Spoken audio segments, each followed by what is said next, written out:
What's up, guys? Welcome back to Blueclouds TV.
Hello, everyone. Welcome back to Football Minutes Live, brought to you by Blueclouds Media YouTube channel. The host for the show, as usual, my name is Nate Zion. Today, I'm going to take you through the problem of Chelsea FC's, Chelsea Football Clubs. The fan base are wildly not upset with the ongoing activities of the football club, and that doesn't relate to the owners. It relates to mostly on Mauricio Pochettino. We're going to look at the comparison between Mauricio Pochettino and Graham Potter tenure as Chelsea manager in the face of 6 months that he spent at the football club. Has there been improvement at the football club, or is it still the same? Graham Potter came to Chelsea, and if you look at the number of games he played, Potter played 31 matches with Chelsea, won 12 of them, he drew 8, loses 11, and goals that he scored 33 goals. Look at that statistics now, and look at where Mauricio Pochettino is at this moment. Mind you, Graham Potter did not have a full preseason. Did not have a preseason with Chelsea. No, he didn't. Mauricio Pochettino has full preseason with Chelsea, and we as fans, we have to put two things together to make sense. Look at the crop of players that Chelsea have now.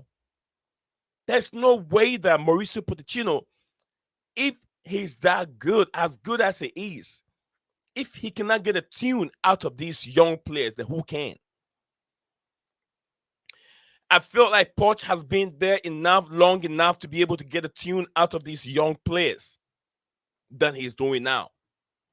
There is a lot more we can talk about on this platform regarding Mauricio Pochettino as a Chelsea manager and his performances and what Graham Potter did as his time at Chelsea Football Club. And I want to know your thoughts on this. You can make your own research. I've done mine. And I said, where we are now on the league table, I think now, if I own Chelsea Football Club, I would say Mauricio Pochettino deserves a sack right now. But who will be there to take over the football club? That's another big question that you're throwing at people. There's a lot more I have on my table here that we're gonna discuss it, and I know you're all ready to jump into the topic. So stay with me as we get it going. JC, big up to my man like JC. JC's already there. Says good evening, Blueclouds Media. Good evening to you, my big brother JC, who is in the platform at this moment in time listening to me. I'm not so sure, JC, if you heard what I started with. There are so many rumors out there. Wake up this morning, I got into social media trying to listen to what is going on with the fan base. What is the trending news in the fan base? Chelsea at this moment report is so many reports saying that Chelsea players want Mauricio Pochettino out of the football club. Wow. Chelsea players want Mauricio Pochettino out of the football club. I don't have a problem with that. If if you're living with someone you don't understand the person's method of training, yes, we don't want him out. And one also the most important thing is driving at the high rates of injury. They're directing this that Mauricio Pochettino's style of training or his uh, method of training is too high intense for the players. That is why they're all breaking down. And I don't understand it. If a manager is demanding so much of these players during training and they're breaking down, what would these players do during game time? And also, the comparison is there. Mauricio Pochettino, where he is now, and uh, uh, where Graham Potter was in his time at Chelsea Football Club, we have to look into it. And one thing I don't like at Chelsea at the time of Roman Abramovich is that player power. Big up to DJ. DJ, big up to you. DJ, I've been trying to get hold of you. You're too hard to get hold of. It says a big up. Good evening, Ian and JC in the chat. It says, hey DJ, big up to you too, brother. I was thinking maybe DJ, there's I think a bank holiday in the UK today, so DJ would not be at work today. So I tried to reach out on time before, and see if I can have DJ on the show today. But I guess DJ was not around. But DJ, are you on holiday? But anyway, big up to Gulam Mustafa. Also, he said big up me and everyone in there. DJ said, is it definitely not an April Fool Day? Joke knee. Be careful. I almost got caught out when I read the Chelsea and Napoli have agreed a deal for Osman. Absolutely no way. No way. I also have something. I have another topic that I will be discussing after we're done with the Graham Potter and then the Mauricio Pochettino comparison, and also how the players want the guy out of the football club. Something that I always want to get out of Chelsea Football Club is that player power. Player power need to be away from the football club, but it should be on the right reason. DJ, JC, you all know the kind of managers we've had under Chelsea. The managers that we've had that come to Chelsea, top managers. Some did not do well, but some really did very well, which I think that they deserve much time at the football club. We couldn't give them time because of certain egos, player ego at the football club. And I know you all agree with me. Egos from John Terry, Frank Lampard, Didier Drogba, and maybe John Obi Mikel. You can add him to it. Those players were driving managers out of the football club left, right, center. Because certain individual is not getting game time. So now we all have to protest against him, against a certain manager. And I think that player power thing is something that affected the football club for many, many years. Same thing happened at Manchester United. For many, many years, that player power has been hanging around their shoulders, weighing the team down instead of the team to look forward to who is in charge, the manager, the gaffer, and give the gaffer that power to drive, to lead the team to its rightful destination. We don't get that. You get what I'm saying? We don't get that player power. Player power keep drawing the team progress down all the time. So you guys can watch it.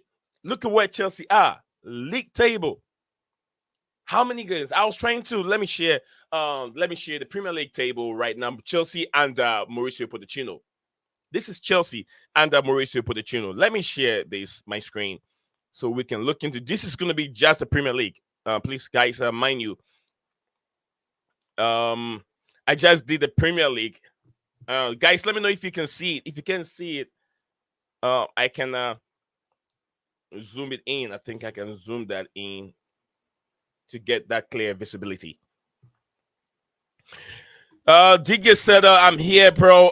The chat, absolutely, DJ. Thank you very much for being here. Big up, Gulam. How are you? And how are you, bro? Okay. Gulam said, big up, DJ South CFC Blues. I'm doing well. Hope y'all doing well too. Happy Easter, by the way. JC said, if you tame the tigers, if you tame the tigers, I'm sure that's the right word. If you tame the tigers, they will not be winning. That's what JC said. Big up to Gulam Mustafa. JC said, thank you, Gulam. I had a great Easter with my family. I didn't do much. I was at church. We had fun. Yeah, I said I didn't do much at home, but I was at church. We had a lot of fun at church. Had a lot going on at church. So yeah, happy days for me at church. We have Easter. We have some nice dessert. We had Easter. I'm trying to get. Sorry, guys. In a minute. All right. So, guys, this is what I'm trying to share with you guys. This is Mauricio Pochettino season so far in just the Premier League. Mauricio Pochettino's season at the Premier League. How good has he been?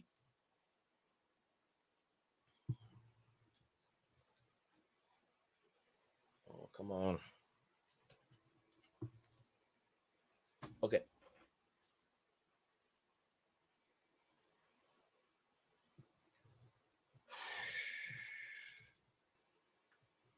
All right. Come on. Pull up. Oh, guys, give me a minute. I'm just trying to search something right here on the screen, and it's not popping up. So apologize for. All right, I think I got it working now. So, guys, like I was saying, Mauricio Pochettino's, if you look at his tactics and whatever he's trying to implement at the football club and it's not working, to me, when I sit down, I'm trying to review things very, very carefully. I'm not trying to be a flip-flop person. I'm not a flip-flop person. There's no one to bring in at this moment in time. It doesn't even make sense. But I don't see Mauricio Pochettino staying at the club at the end of this season. I don't see him doing that. This man has only played 28 Premier League games. He's won 11 of them. He's won 11 of these games. 11 of them. He has lost 10 of them. Goals scored, 29. Goals conceded, 27. So he's averaging pretty much the same number of goals he scored and the same number of goals he has conceded. Mauricio Pochettino have kept only 5 clean sheets in the whole 28 Premier League games he has played. So, guys, look at his numbers. This is not our competition. This is just the Premier League. If a world-class defender that is known to be. Now, I remember I watched highlights that Mauricio Pochettino played against England, and he was top player. If a defender who is now tending to be has turned into a good coach, he's not a world-class coach. He's an average coach. He's been very, very lucky with. He's been able to coach teams that don't demand so much pressure from managers. Villarreal, Southampton, these teams are built as developmental teams to build, to help young, talented players to develop and sell them to big teams like the likes of Chelsea, Liverpool, Manchester United in the past that they've done with Sadio Mane. They've done that with Sadio Mane. They've done that. I think they did that with Mo Salah, if I can remember. Was Mo Salah coming from? No, they got Mo Salah. Liverpool got Mo Salah from AS Roma. They brought lots of players. I think Van Dijk. I'm not sure. Was Van Dijk? Yeah, Van Dijk was coming from Southampton. So these teams that don't put so much pressure on Mauricio Pochettino or managers, that is where he had his luck in becoming what he is now. But to me, he's not a world-class manager for even Chelsea to bring him in. But we think that, okay, the main concept is he is very good with developing young players. Chelsea have lots of young, inexperienced players. Can he get them playing? The same if he can't do it, but he was able to do it at Southampton because Southampton players are also inexperienced and young players. He did that with them, but because there's no much pressure on him. Why is he not able to do it? Be able to get the best out of the talented players we have. To be honest with you, the talented players that we have at Chelsea is way better than what Southampton had. The difference is the pressure. Managing young players at a higher level is way different from the pressure that you derive or you get from fans and owners with a team like Southampton and Villarreal. But the statistics don't lie. Graham Potter, in all competition, he won 12 games. 12 games. Mauricio Pochettino in the Premier League has won 11 games. Graham Potter stayed 6 months with Chelsea Football Club. 6 months. How many months has Potter been with Chelsea already? He had a full preseason. I mean, Mauricio Pochettino had a full preseason. Potter didn't get full preseason. Won 12 games, drew 8 games, and had 11 and lost 11 games in all competition for Graham Potter. And I'm hearing Chelsea fans, some of the players don't want this manager there at the football club. I don't know what you guys' thoughts are, or what your thoughts are on this.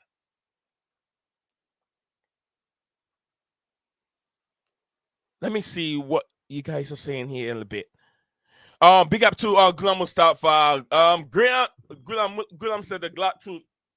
No, DJ, hope you enjoy it. Todd, big up to you, Todd. Labor Mud back in the house again. Says hi, Nee, and everyone in the chat room. How are you guys all doing today? They're all doing wonderful. Happy Easter to you, Todd yourself. Nottingham Forest has a big game tomorrow against Fulham. It's not City. It's at City ground. It's gonna be tough, but I see us winning that game. Fulham against who we're gonna have to check the table. Who is Fulham playing against? Thank you very much, Todd. I'll get into that in a bit. Big up, Todd. How are you? And coming from a DJ. GM said, no, I want to love you forever. Said, big up, Nick Zion and everyone in the chat. I hope everyone is having a blessed day. I'm listening, doing along from work as usual. Thank you very much. Big up to you, Lord of the Nation. Lord, I hope you're doing very well. I know my Lord. Lord, big up to you. It's been a while. I hope you enjoy your Easter, as it is a bank holiday in the UK. So yes, it'd be nice to have you all on the show. And still, I'm gonna drop the link here in a bit. I just got 3 more minutes to go, and I'll drop the link. And I want you guys to come on. Let us know, is this player power coming in? Is it really player power hanging around again? Is it coming back, or is it just the players really not okay and happy with Mauricio Pochettino's training method? So it's something that we have to lot set up. Fodachino out his spy.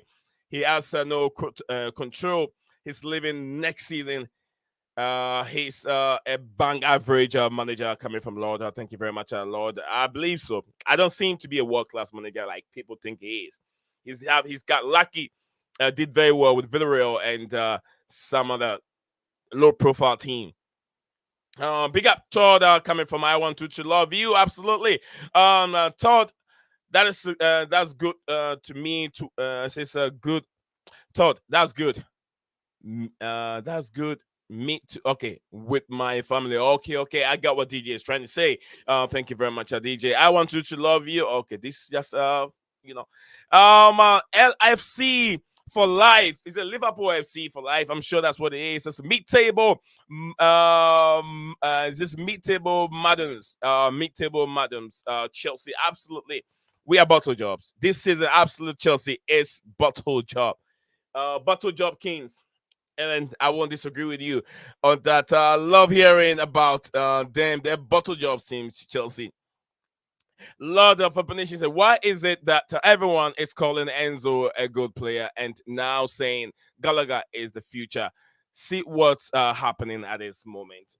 Though, we'll come to those individual players. Individual players, with all these, have to come to the philosophy and the method of how Mauricio Pochettino is playing. Don't tell me this is a defender, world-class defender in his days as a footballer, but yet cannot get a tune out of his defense. Apparently, there's also a news that Manchester United or other club are looking into Badishia. Is it good enough to be at Chelsea? Should Chelsea sell him and bring in a world-class defender? Badishia, their club's also looking into him. If Chelsea doesn't want him, do you guys think that this Badishia guy can go on to be what we all expect him to be? Time will tell. Love hearing that. Big up to you, Todd Labor. Lord Definition said, why is everyone calling Enzo Fernandez? I've read that one. Think I've read that one. Thank you very much, Lord, for that comment coming in. LFC for life said I could do a better job than Mauricio Pochettino. I agree with you, bro. You and I probably making us. I'll make you the head coach. I'll be assistant, and I'll tell you things from behind. I'll probably be on top of the stadium so I can see from a distance and tell you what is now going on right with the team, and we can strategize things. We make money. You and I can make money. LFC for sure. You and I can make money managing Bayern Munich. We know Bayern Munich will win Bundesliga. We can manage PSG. Sorry, not PSC. PSG, and you can be the manager. I'll be the assistant, and we can win it. I mean, we can do some tactics together. Maybe 4-3-2-1 formation, or maybe a 3 in the back, something. We can work things out. We can get a tune out of these young players. We can make money. PSG, come on, man. LFC said Madueke is the future of Chelsea. Madueke, I don't see it, bro. Madueke, you just mentioned. To me, to be honest with you, Madueke is not good enough. He's got a long way to go. Because he cannot break down a low block team. If you put Madueke in a very, very tight, a team that sits very deep, he struggles. The same thing with Modric. But don't get me wrong, there are good players in there, but is a team, is a club willing to have time for these young players to develop? That is the question. Would they have that time to develop? A lot of the nation said needs Zion isn't bad enough. Isn't bad enough. Cole Palmer and Gusto is our best player, and the rest isn't stepping up the plate to that. What's that one? Oh, okay, maybe there is an emoji, but emoji comes over here differently. I'm sure that could be an emoji from Lord of the Nation. All right, guys, I haven't said this, so please, if you haven't liked the video, please do me a favor, drop a like on your video. Yes, drop a like on the video, and if you're first time watching us on this platform, do not forget to subscribe to our YouTube channel. Rumors of Chelsea dressing room crisis. Sources have said that the players want Mauricio Pochettino gone. Please, should Chelsea spend 43 million on Benjamin Sesko? We got to debate this. 43 million on Benjamin Sesko. Look at the price tag of Sesko, and we're gonna look at Sesko's Benjamin Sesko's season so far with IB Leipzig. Let's look at Benjamin Sesko. I'm not done with Mauricio Pochettino, guys. I'm not done. I think it's done. It's time for me to drop the link, and I know you guys are watching, and you want to get involved. That is what I love doing. I want you fan base to get involved. So the link is right there. Whoever wants to jump on and get involved in this wonderful topic, do me a favor. You're always ready. That's what the platform is created for the fan. This is a fan channel. We have our say. So let's look at Benjamin Sesko performance, and so far in this current season, 2023-2024 season. Sesko is a guy. Sesko has played 24 matches. I think it's in all competition, the Bundesliga. In all competitions so far, is it 24? No, I think no. This is just the Bundesliga. He's played 24 matches. He's got 7 goals, 2 assists, no yellow card, and no red card. Disciplinary, very good, spot on. Disciplinary, he is spot on. Sesko, UEFA Champions League, he scored 8 goals. He's got 8 games, 2 goals, 0 assists, 1 yellow card. That's the 2023-2024 season. DFB Pokal, as they call it, one of those domestic trophies. I think he has played either 2 matches. 2 goals, 0 assists. There's a lot of goals in this guy over here. And I know DJ Sav love Benjamin Sesko. DJ South love Sesko. LFC for life in the building said sign Muniz underrated from Fulham. Another player there. Dextro H in the building says United vs Chelsea. I'm back. The United fan. Dextro, thank you very much for being back again on the show. I love Dextro. I always want to have United fans. I want to know their views. LFC for life said search Muniz. I will search Muniz in a minute. Let me introduce DJ Sav and Scala in the building. Guys, how are we doing today? Yeah, big up, knee. Yeah, I'm good. I'm good. Still recovering from cold, brother. Other than that, I'm okay. Big up to Sculler, by the way, in the comments. Sorry, on the panel, and again, big up to everyone in the comments section as well. Hope everyone's doing well, and you all had a great Easter with your families and a great holiday with your families as well. Wonderful, wonderful. I didn't do a whole lot in the house, but I did a lot at church. We had a nice, you know, celebration. We had lots of food and prayers. We prayed in Easter, as my religion. So I won't go deeply into that. How are you doing, Mr. Scala? Yeah, big up to everyone watching and on the panel.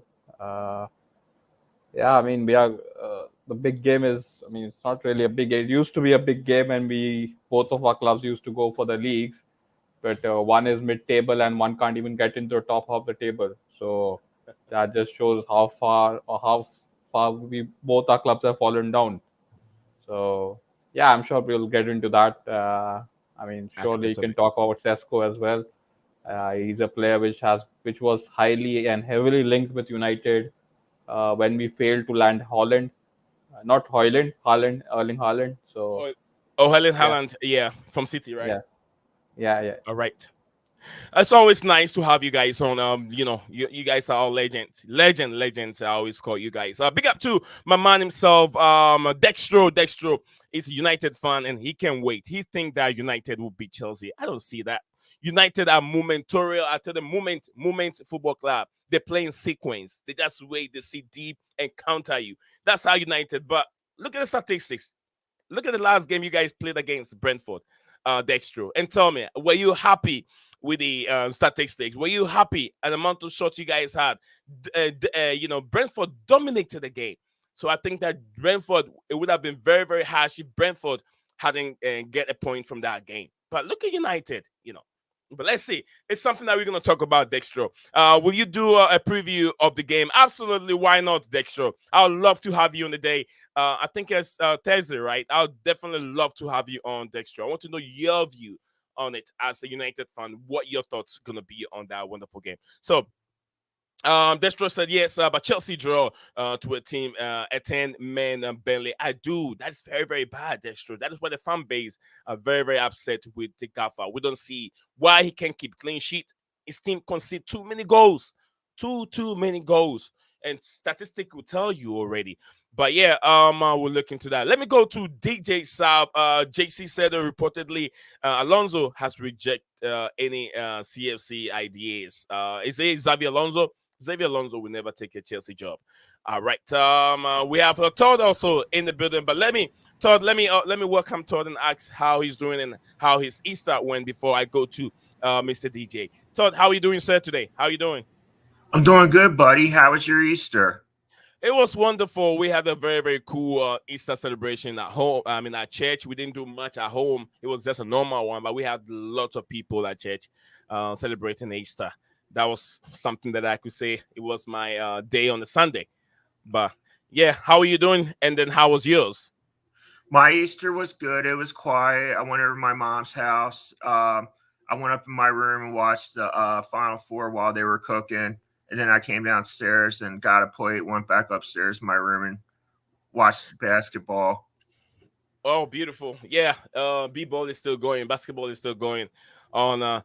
But yeah, Todd, I'll be back with you in a second. Let me get DJ's thoughts on this today's topic, whether Benjamin Sesko or Mauricio Pochettino, the trending news on how the players want him out of the football club at the end of the season 2023-2024 season.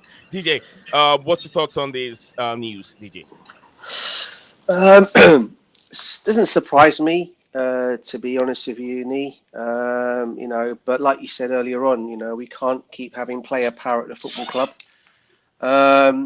But yeah, I mean, look, I said it from the beginning. I didn't think he was the first. I didn't think he was the right choice that we made. But these owners obviously went down the road of that. They should have known along the way they'd upset some of the players, maybe being a manager like him. And I think the whole idea was to sort out this whole youngsters thing because he's going to be the manager to come in and help the youngsters. But I always said it. I don't think he was the answer. Especially when you're bringing an ex-Spursy gaffer to your football club, and we all know the rivals between those two football clubs. And you're bringing him in there. Doesn't help the situation at all. But look, listen, as I said, we can't complain about it now. We've got him till the end of the season. These owners apparently are going to assess him. But in terms of the players coming out, it didn't surprise me really at some point that some players were going to sooner or later put out their anger on Poch and stuff. So yeah, let's see what happens with it all, mate. But like I said, I don't always believe everything I read. But let's see come the end of the season. As I said, he's going to be assessed until then, so we got him till then. Brilliant. Thank you very much. Just like DJ just said, player power is something that we have to eliminate from the football club. But the main concern is the injury, the episode of how many injuries Chelsea have been receiving so far. We're also going to look into a little bit of Fulham. Yes, if Forest win against Fulham, we'll also look into Fulham a little bit and see what's going on with Fulham Football Club. And yeah, let's go to Scala. Scala, what's your thoughts on it? Thoughts on what? On the Chelsea crisis, how players are demanding Mauricio Pochettino to leave the football club at the end of the season, that they don't understand his method of training, and it's so high intense that it's breaking them down. Look at the injuries that Chelsea have had from beginning of the season until now. We can't get our best players to play. We can't get our players, together. Like I said, from beginning and until now. What's your thought on these news surrounding Chelsea? That's not on Pochettino. He cannot control injuries. Injuries are a part of game. Initially I gave Pochettino a lot of rope because the Chelsea job, it is very, very, very unique in its own way, because Chelsea as a club, they have been spoiled with trophies, and anything less than that is unacceptable. And that's why I say, there are only two clubs at which this policy of hire and fire works, which is Real Madrid and Chelsea. That's why you guys have won so many trophies because of that policy. So Pochettino, with having no track record of winning trophies, he comes into a club which is renowned for winning the most trophies in the last 2 decades, and he is looking clueless at the moment. But I'm not really sure if the players can have a say that they want the manager out. I mean, if Nicholas Jackson is missing free headers and Sterling cannot score tap-ins, it's not on the manager. He can only put out a team and give his tactics. I mean, let's go back to that Wolves game in which you guys should have won. Within the first 20 minutes, there were two sitters missed by both of your strikers. I mean, Pochettino can't do anything with that. But and that's just an exclusive example. But overall, I do agree with what DJ is saying. His profile just doesn't fit with Chelsea. I mean, he can build clubs. I'm not saying he can't, but I feel he needs a club where there is very limited amount of pressure, like how he has done with Southampton and Tottenham. At Chelsea, the pressure is way too much, man, because you guys spend lots of money, and then when you spend that money, you expect results. You know, you lost to a Liverpool B team, you can't beat a 10-man Burnley. Those things are very unacceptable at your club. And when Roman was there, guys didn't even have to worry about those standards dropping, because he won't tolerate that. So you guys are coming from that win, and I get that, because Tottenham, I keep saying, Pochettino, I keep saying, he has no touch point with Chelsea. He just is an ex-Tottenham manager for you guys. So anything other than winning, he will be in the hot box seat. So yeah, I don't know what his future holds. I mean, do you guys think more money should be given to this guy? That's probably more you guys can tell me. But yeah, man, it's not looking good for him.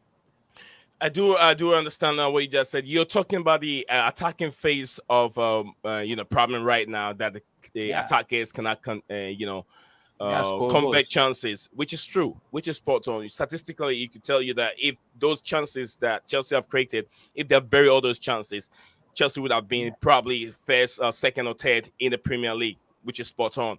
But look at the defensive phase of it. He can't get his defense to close up. Yeah. They're always widely open, giving us so many chances, and he's a defender.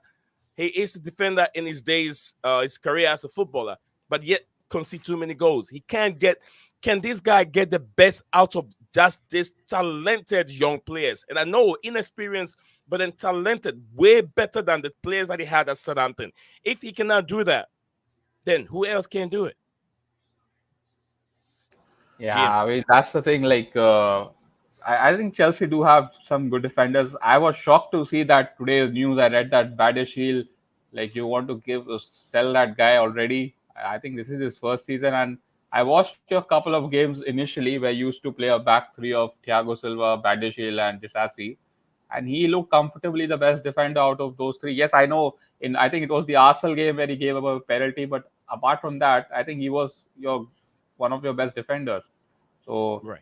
yeah, I mean, I don't really get what's happening at your club. Like structurally, like you have some people who should not be there. There is always some leaks coming out of the board that people are not happy.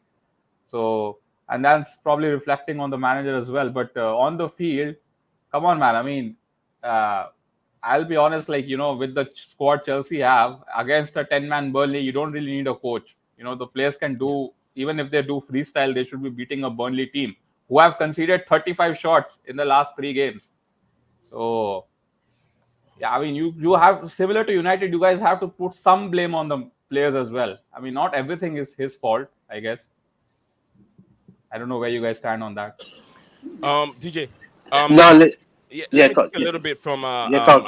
I know Todd will give me a little bit on it, but when we come to Todd, Fulham, he has a lot to offer for us. But I'll take a little bit from Todd because he's patiently waiting for his turn. Todd, I'm not so sure what's your thoughts are on this specific topic on how Chelsea players are not getting the best out of their current manager.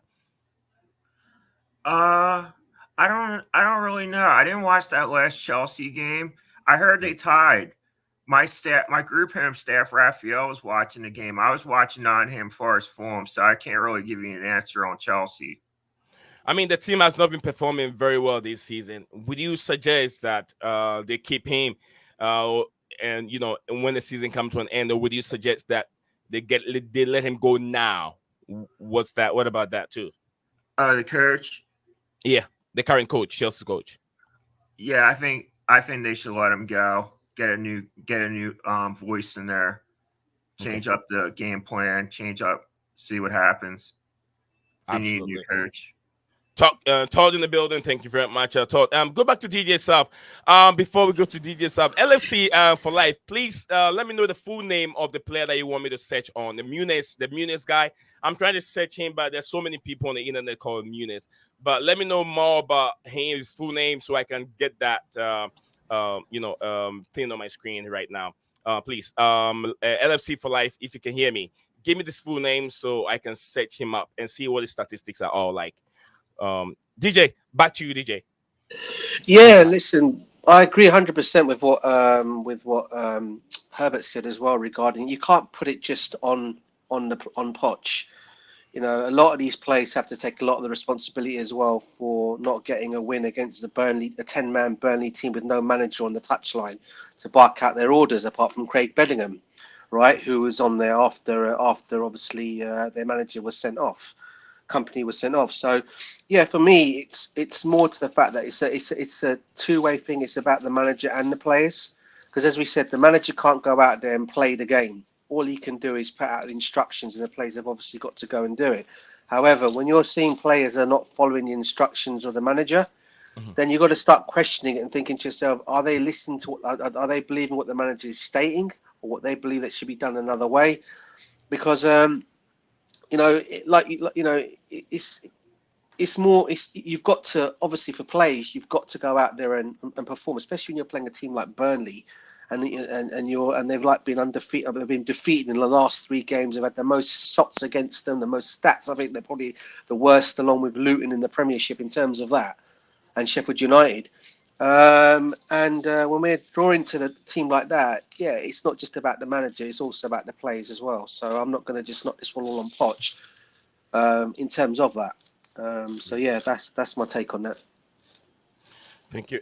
Thank you very much, DJ South. Let's welcome our brother, Ryan. Also, Ryan in there. Ryan, welcome back, and then happy Easter. Happy Easter Monday. I think I heard it's a bank holiday for you guys today.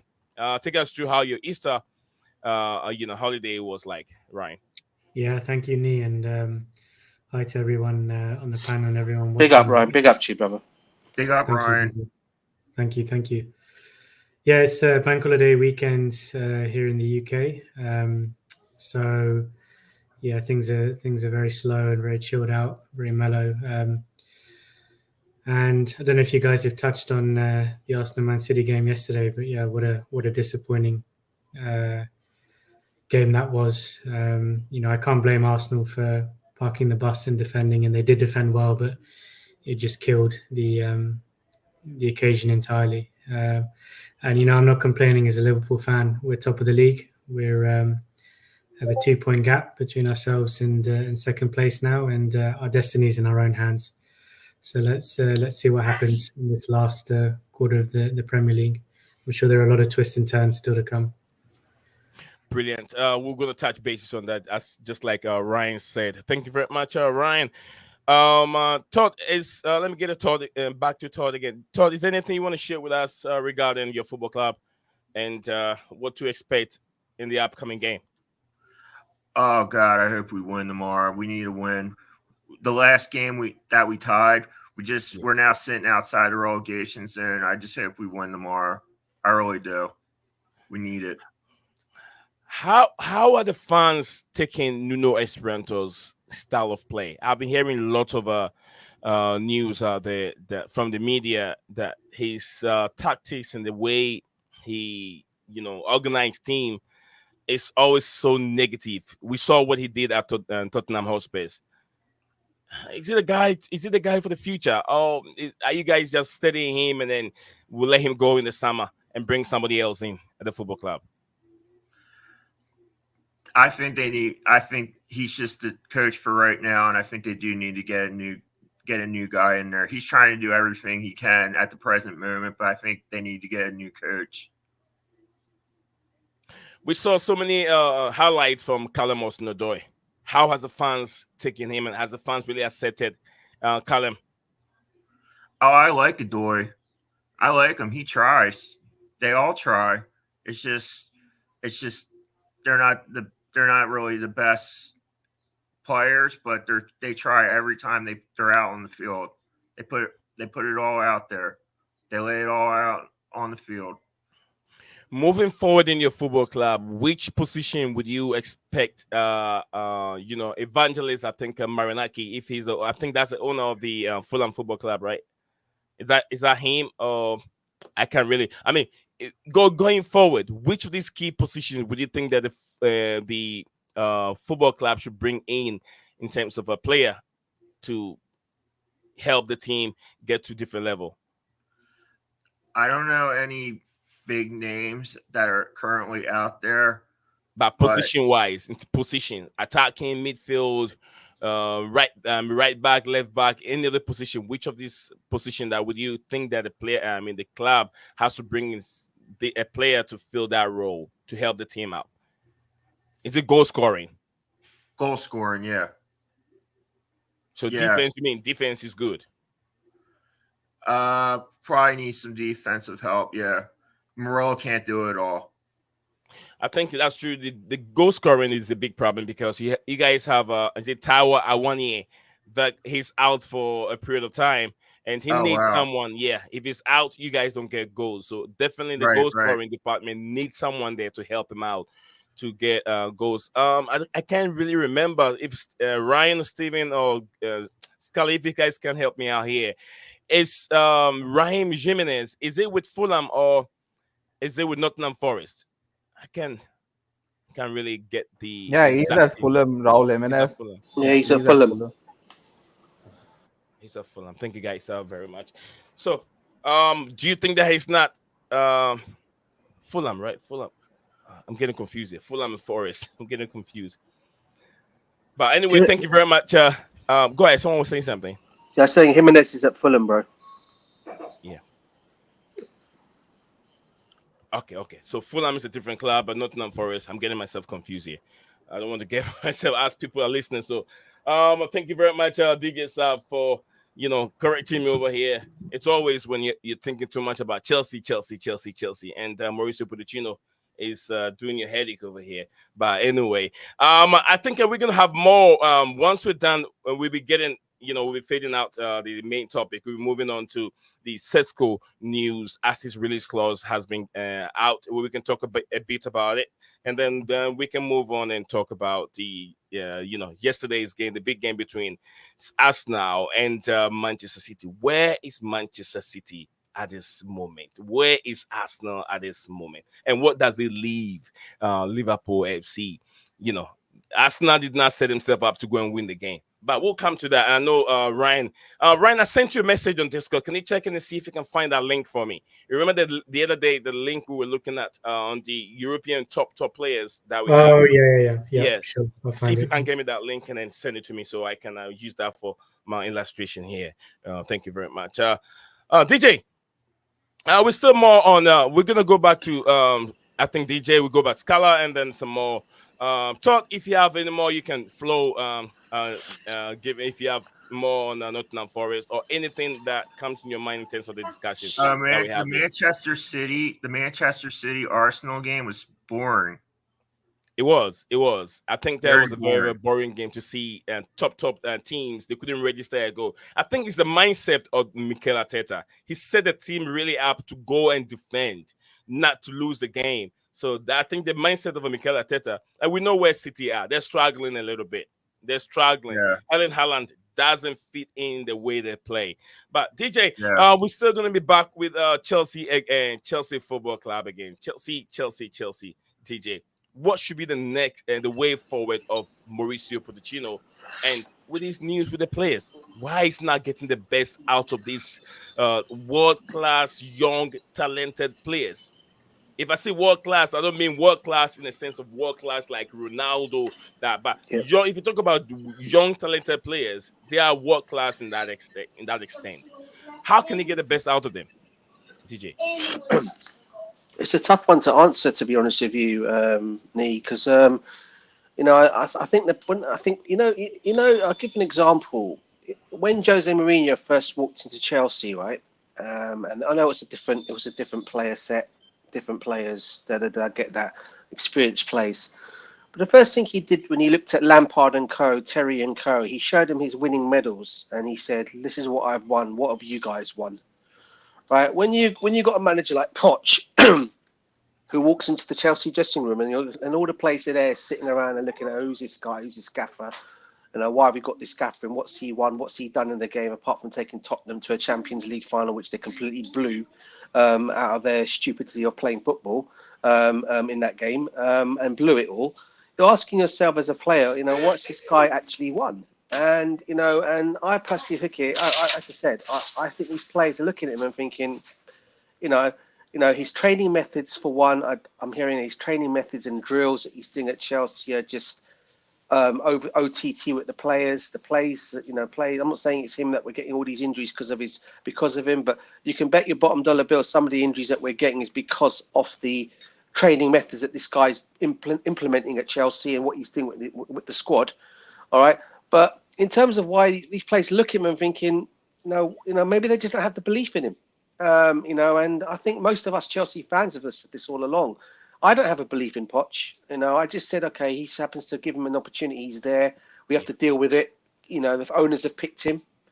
He has to be, so you have to support him. But I never wanted him in the first place. I'm still sticking to the fact that, he's there till the end of the season and obviously it's going to be assessed. But nothing can really be done until these owners make the proper decisions. So it's going to go back to the owners, bro, and what they want for the football club. Because at this moment in time, it's failing on all parts at the moment, from the manager, to some of the players they've brought in, and obviously these owners as well. So it's a three-way thing, all right, and it obviously has to be resolved in the summer. So yeah, but in terms of why you can't get the best out of these players, maybe they just don't have the belief in him as a coach, which is understandable in some ways. That's all I can say on that, bruv. I mean, I agree with you, DJ. Whatever is going on in the football club, it's all the decisions that the owners have made from beginning. The number of players, whoever is in charge, it's all decision making by the whoever brings these managers in there. It's always by the owners, and I wouldn't blame you for blaming the owners. For all these problems happening at the football club, I do agree with you. And let me read some few comments. We go to Scala also over there. But I already take a little bit of Scala, but I'll go back to Scala again. Gulam said that also what a boring game it was yesterday. City versus Manchester City. A lot of people are saying it's boring. I'll take Scarlett's thoughts on it. Mason Mount is gonna score and then celebrate like Debayo. That remind me. Shea Adebayo. I know when he ran the left and breadth of the football pitch. Very, very funny. Mason Mount, remember my name coming from a Gulam Mustafa. He says, yes, my name is Mason Mount. I don't think he's going to be that disrespectful for Chelsea, because I still know that he still have a lot of Chelsea fans that follows him. LFC for Life said that Zabi Alonso and Ruben Amorim have rejected Liverpool FC. So who is next? To be honest with you, I don't know who said if players talk with top grass of Chelsea, it's just a matter of Chelsea's position in the table. Let me take that again. To be honest with you, I don't know who said if players talk with top grass of it doesn't mean grass. I don't know why it doesn't sound well for me. Grass of Chelsea, it's just a matter of Chelsea's position in the table. All right. Gulam said that I have a conspiracy theory. Alonso might leave for Real Madrid after another season with Leverkusen, because Carlo tenure will end by that time. Poch is not a top level manager. I do agree with you, Dextro. I do agree with you 100%. Big up, Ryan, coming from Gulam Mustafa. Boring game. Haaland was lacking. Also was looking average. Haaland looks average these days. He's, XGs have dropped very, very dramatically. Very, very bad.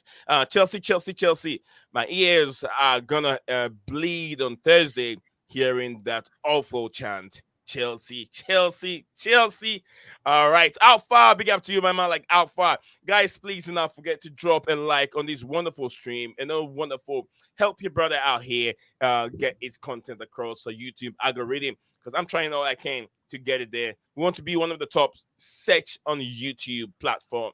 So yes, get more views by liking and then subscribing, and don't forget to turn your bell notification icon active at all time. We're streaming live to two platforms, X and YouTube. So guys, whatever you're watching us from, if it's X, don't forget to follow us on that platform and subscribe to the YouTube channel. Dextro said breaking news: United have appointed Jason Zil Wilcox as technical director. I think Scala will give you more insight on that news. Scala, I'm sure you have that news under your belt. Gulam sir, big up to you, Alpha. Absolutely. Let me go to I know Todd is waiting there. We're gonna go back to Scala, and then Scala, what's your thoughts on these news? Breaking news, you guys have brought somebody in. Yeah, I mean, this guy is supposed to be. He was like the former head of academy at Man City, and we have promoted him to a technical director role at United. That's what we did with Omar Barada as well. He was like I think he was like CFO at Man City, and he wanted the CEO job, but it wasn't available. So United have appointed Omar Barada as CEO, and now we have appointed him as technical director. So yeah, I think so far so good. I mean, that's what I wanted with Ratcliffe. The first thing, I mean, if you have listened to anything he has said that like we need a proper structure first. You cannot win titles without having a good, people working on it. So we have appointed. I mean, if you exclude David Brailsford, I mean, I still don't. I'm not convinced by that guy, except for him. If you see, like, we appointed Omo Barada, he's very respected in the footballing arena. We have going for Dan Ashworth. He's a top uh, again appointment, and now we have appointed this Wilcox guy. So yeah, it's looking good. That's what we needed. We needed to kick out the likes of this guy Richard Arnold and John Motor, who have no footballing background. These guys are bankers or CAs, or I mean, they're just not footballing people. So yeah, it's looking good. This Wilcox guy, he was at Southampton, and they have probably in the last 10 years have the best academy. And we need that because United Academy, I mean, if you look at the top 3 academies at England, you've got Chelsea number 1, because the amount of money you guys make of selling of academy players, I don't think in the world any club comes close to it. So that's why we were discussing that day. Like, I was so upset about the Mason Mount signing. Is not because of signing him, but we are giving you 55 million on full profit. You can just throw it directly into your FFP because he's an academy player. So yeah, I mean, we need to rehash our academy, man, because we've got so many bums coming out of our academy who come out. I mean, Kobe Minu is the exception, right, at the moment. But if you look at our academy, like, success rate, it is like not even 5%, and compare that to you guys. You guys have so many good academy. I mean, you won a Champions League with like 4 or 5 academy players. So yeah, man, that's a good appointment. Thank you very much. Everyone wants to see academy giants coming up to beef up the squad. Let me go to Ghulam Mustafa. Your thoughts on this?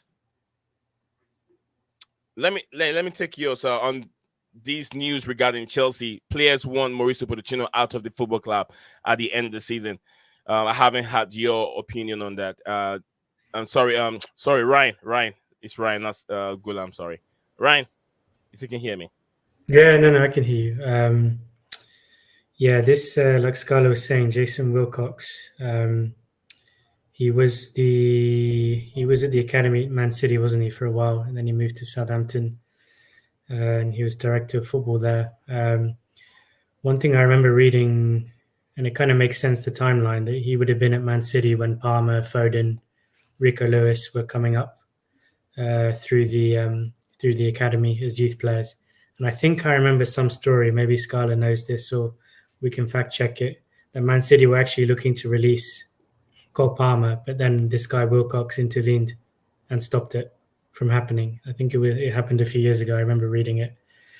So yeah, this is definitely a guy who is good at kind of nourishing, growing young players, spotting talent ID at a young age. So I think, yeah, he will be a big asset for Manchester United. And as Scarlett was saying as well, that's an area that they're very weak and they need to improve on, is developing young players. Sorry, just a quick question on Jason Wilcox, guys. Is he a former player, right? Is he the winger that used to play for Blackburn long time ago? Do you guys know? Do you have any idea? I'm not sure, to be honest. Let me. I just know he was in Man played City. for Blackpool as well. I think he used to play for I think he played for Blackburn. I think he played for Blackburn, and I think he played in a year. I think in their title-winning year when they won the title. I think he was a winger there for them, if I'm not mistaken. Yeah, Jason he Wilcox. did play for Blackburn. His first club. It is the same guy. It's the same guy. Okay, I just want to clarify it. Oh, okay.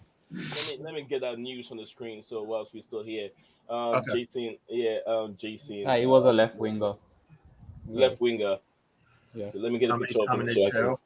Yeah, so 2016, this guy Wilcox, Man City were going to release Cole Palmer, and he stepped in and convinced them to overturn the decision. So clearly he saw Palmer's ability at that kind of age. So that's definitely a good. He's got an eye. United, yeah. This guy. He's got an eye. That's good. That's good. Yeah. So yeah, I think it's a good thing that the United have brought someone like that in there to help out. But Ryan, let me take your thoughts. Thank you very much, Dextro. Thank you. I really, really appreciate sharing that news with me. That's what I always like. I'm the kind of guy who's very, very interested in other clubs' issues, like the news that goes on, and then talk about it because of the people that we have on the platform. You have United, Liverpool, Chelsea fans, Fulham fans, Forest fans, everyone in this platform. And I have a very negative Tottenham fans who also come on. Whenever it comes on, it becomes wild. But I love it. I love that. Thank you very much, my brother again, Dextron HHH. Chelsea Dan, big up to you. Chelsea Dan in the building. This is Mason Mount, that guy. Absolutely, Dextron again. Big up to you, Chelsea Dan. He says also DJ Sav did have a good Easter with family. Hope not hope he's not waffling. I guess a waffling syrup here. DJ Sava, big up guys. What happened to my link? I don't know. I sent you the link.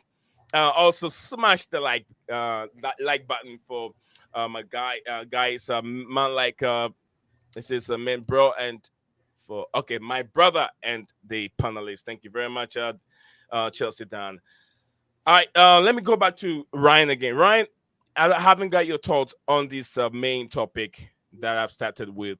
Chelsea fans, Chelsea players want Poch out. I'm still going to come back to you on that. I know you haven't given me. I thought you were going to ask me to analyze the Liverpool game. I was more than happy to do that.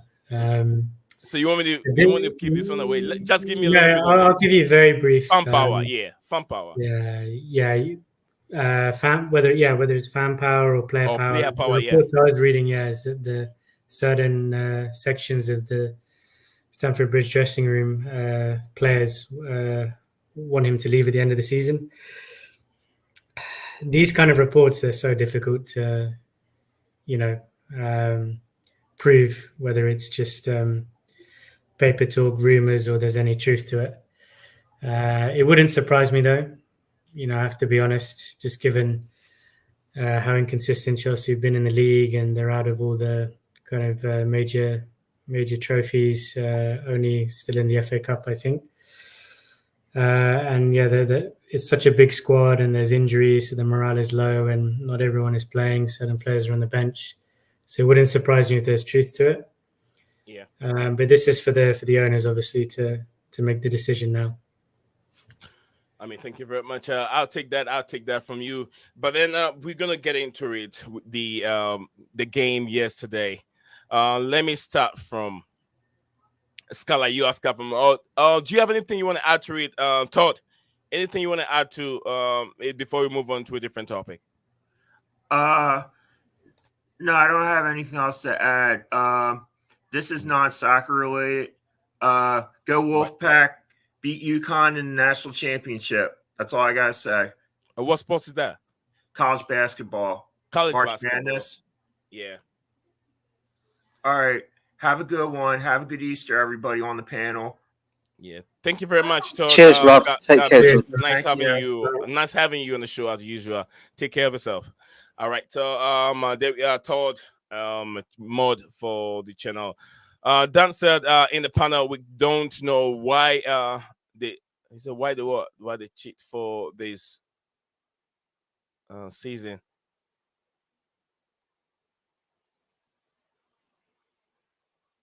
I don't get it. Dan, come again. All right, I'll be here, Ryan. I'll be here. DJ, let's go back to the last one. Reports have indicated that Chelsea, Manchester United are in for Sesko. And the release clause has been opened up right now. I think it's about 43 million or so. Yep. What do you think? I've seen the news. I've seen the message you just sent me. We'll get into that one too, DJ. Don't worry. Yeah, no, listen, he's a good player. I'm not going to lie. I've been going on about him for a while now, Sesko. But again, it's whether he's probably at the right bracket price for these owners. To be honest with you, to bring him in another young player. Is he our answer? I think he's a great talent.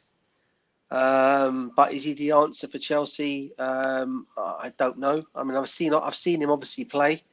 But then we're looking at our current situation. We're thinking we need experienced players in this team. Is he the kind of guy you want to bring in as experience? As much as I rate him as a talent, I think he's an excellent talent. I think if he comes to us, I'm not going to get upset if he does come to us. I think he'll be an excellent player.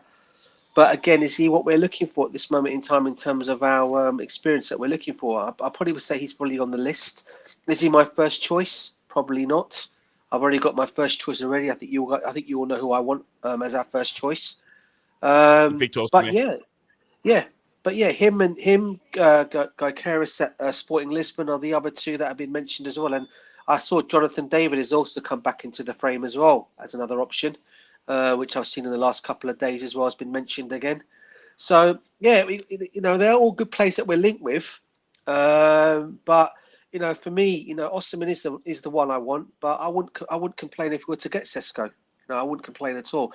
He's, as I said, he was the next best thing after Erling Haaland. They said, and if he can come and do that, with Chelsea with the right manager, I had to say, I think he could. I think he could ball in the Premiership with Chelsea. I really think he can. Thank you very much, DJ.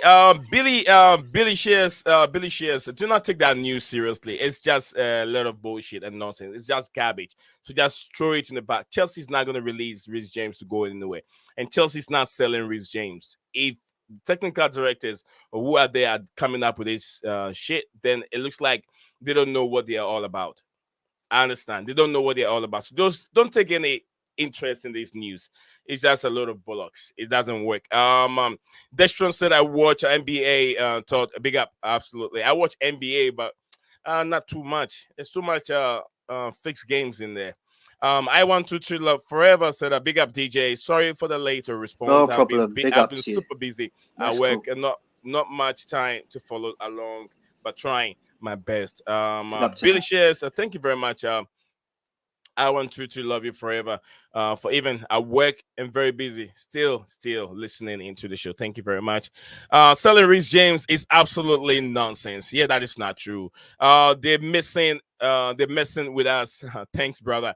Absolutely, bro. Come over here. I'll give you the tip. It's never true. When I heard that news, I didn't even see the news was about 2-3 days ago.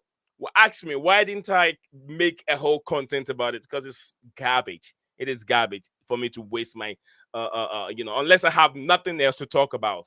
There's so many content out there that I can put together and then bring it on the platform. Not listening to this Reece James garbage news. People are looking for clickbait, and I'm not going to fall in for it. All right. Chelsea Dunn said that I need send link. Please, you hear about the owners. All right. I will send the link, my bro. I will send the link, my bro. Don't worry. This is your channel. But please, Chelsea Dunn, let the show flow.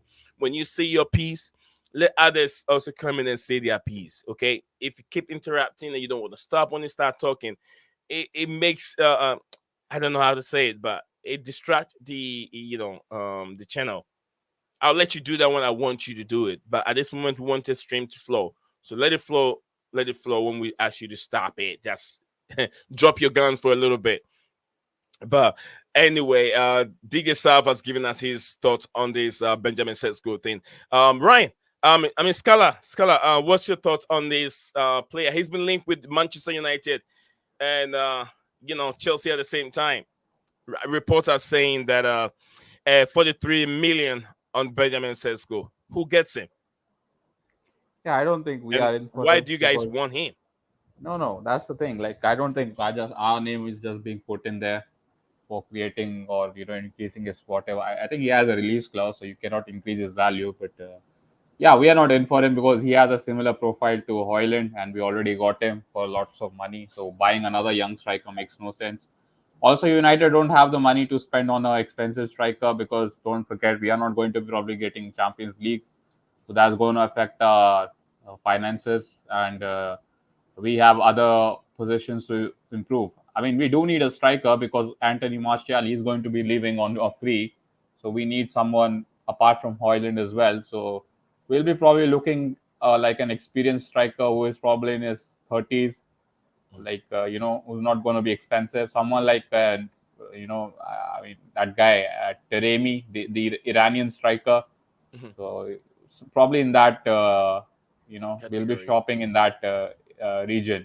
So we cannot be spending 60, 40, 50 million on a young striker. That's not going to be our focus. And yeah, I mean, he's a decent player. I watched him when we were linked with him heavily. He was supposed to be our, replacement when we didn't get Erling Haaland, because obviously we wanted, he had that link with that Red Bull group. So Yeah, I mean, my big problem with the striker market is that everyone is so average. I mean, even Victor Osimhen, if you look at him, he's doing decent in the Serie A. So did Lukaku. There is absolutely no guarantee that he'll replicate that at Chelsea. Even if you spend what they got, Napoli, they will extract every bit of money from you guys, especially how much money you spend for Enzo and Caicedo. They are not going to let him go for cheap.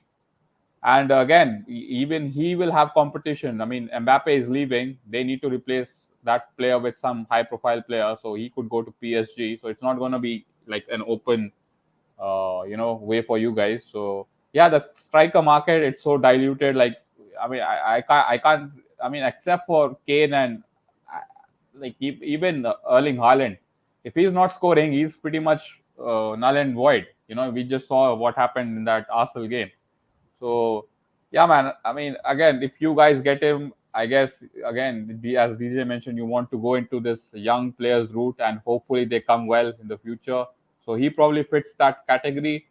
But yeah, man, I mean, if you are creating all these chances and you don't have a proven goal scorer, by the way, there are no any proven goal scorers in the market. So you cannot, unless you are willing to spend 120, 130 or whatever Napoli are going to ask for Osimhen. And even that's not a guarantee. So yeah, you might as well go down this route and hope this guy comes good for you. What we are expecting of Hoyland to do is for us. So I mean, we just need to cultivate the next number 9 because the market is very, very bad. There are no proven goal scorers. So that's why, is it really 43 million for Benjamin Sesko, you're saying? Yeah, 43 million. Yeah, I'm a bit shocked to know that because I was expecting they would have some 60, 70 million. Like similarly, how Atalanta pulled up pants down with Hoyland. I mean, his fee was reported to be like 50 million at max with add-ons. We paid 75 with add-ons. So yeah, I mean, for 43 million, that's a very good deal, man. I mean, he could be your next Cole Palmer kind of player, who can do things. So yeah.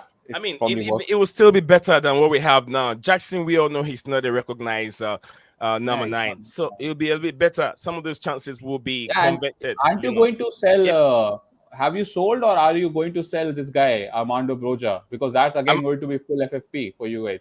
Absolutely, Broja will be sold in the summer. Broja will be sold. Luis Hall will be sold. Ian Matson will also sell him for like sold. What, 25 million, 25, 30 million, right? Within 30 million, within that range. Fee. Yeah, so that should cover his fee. So yeah, I mean, it's probably a good deal for you guys. If it's only 43 million, it could work. Yeah.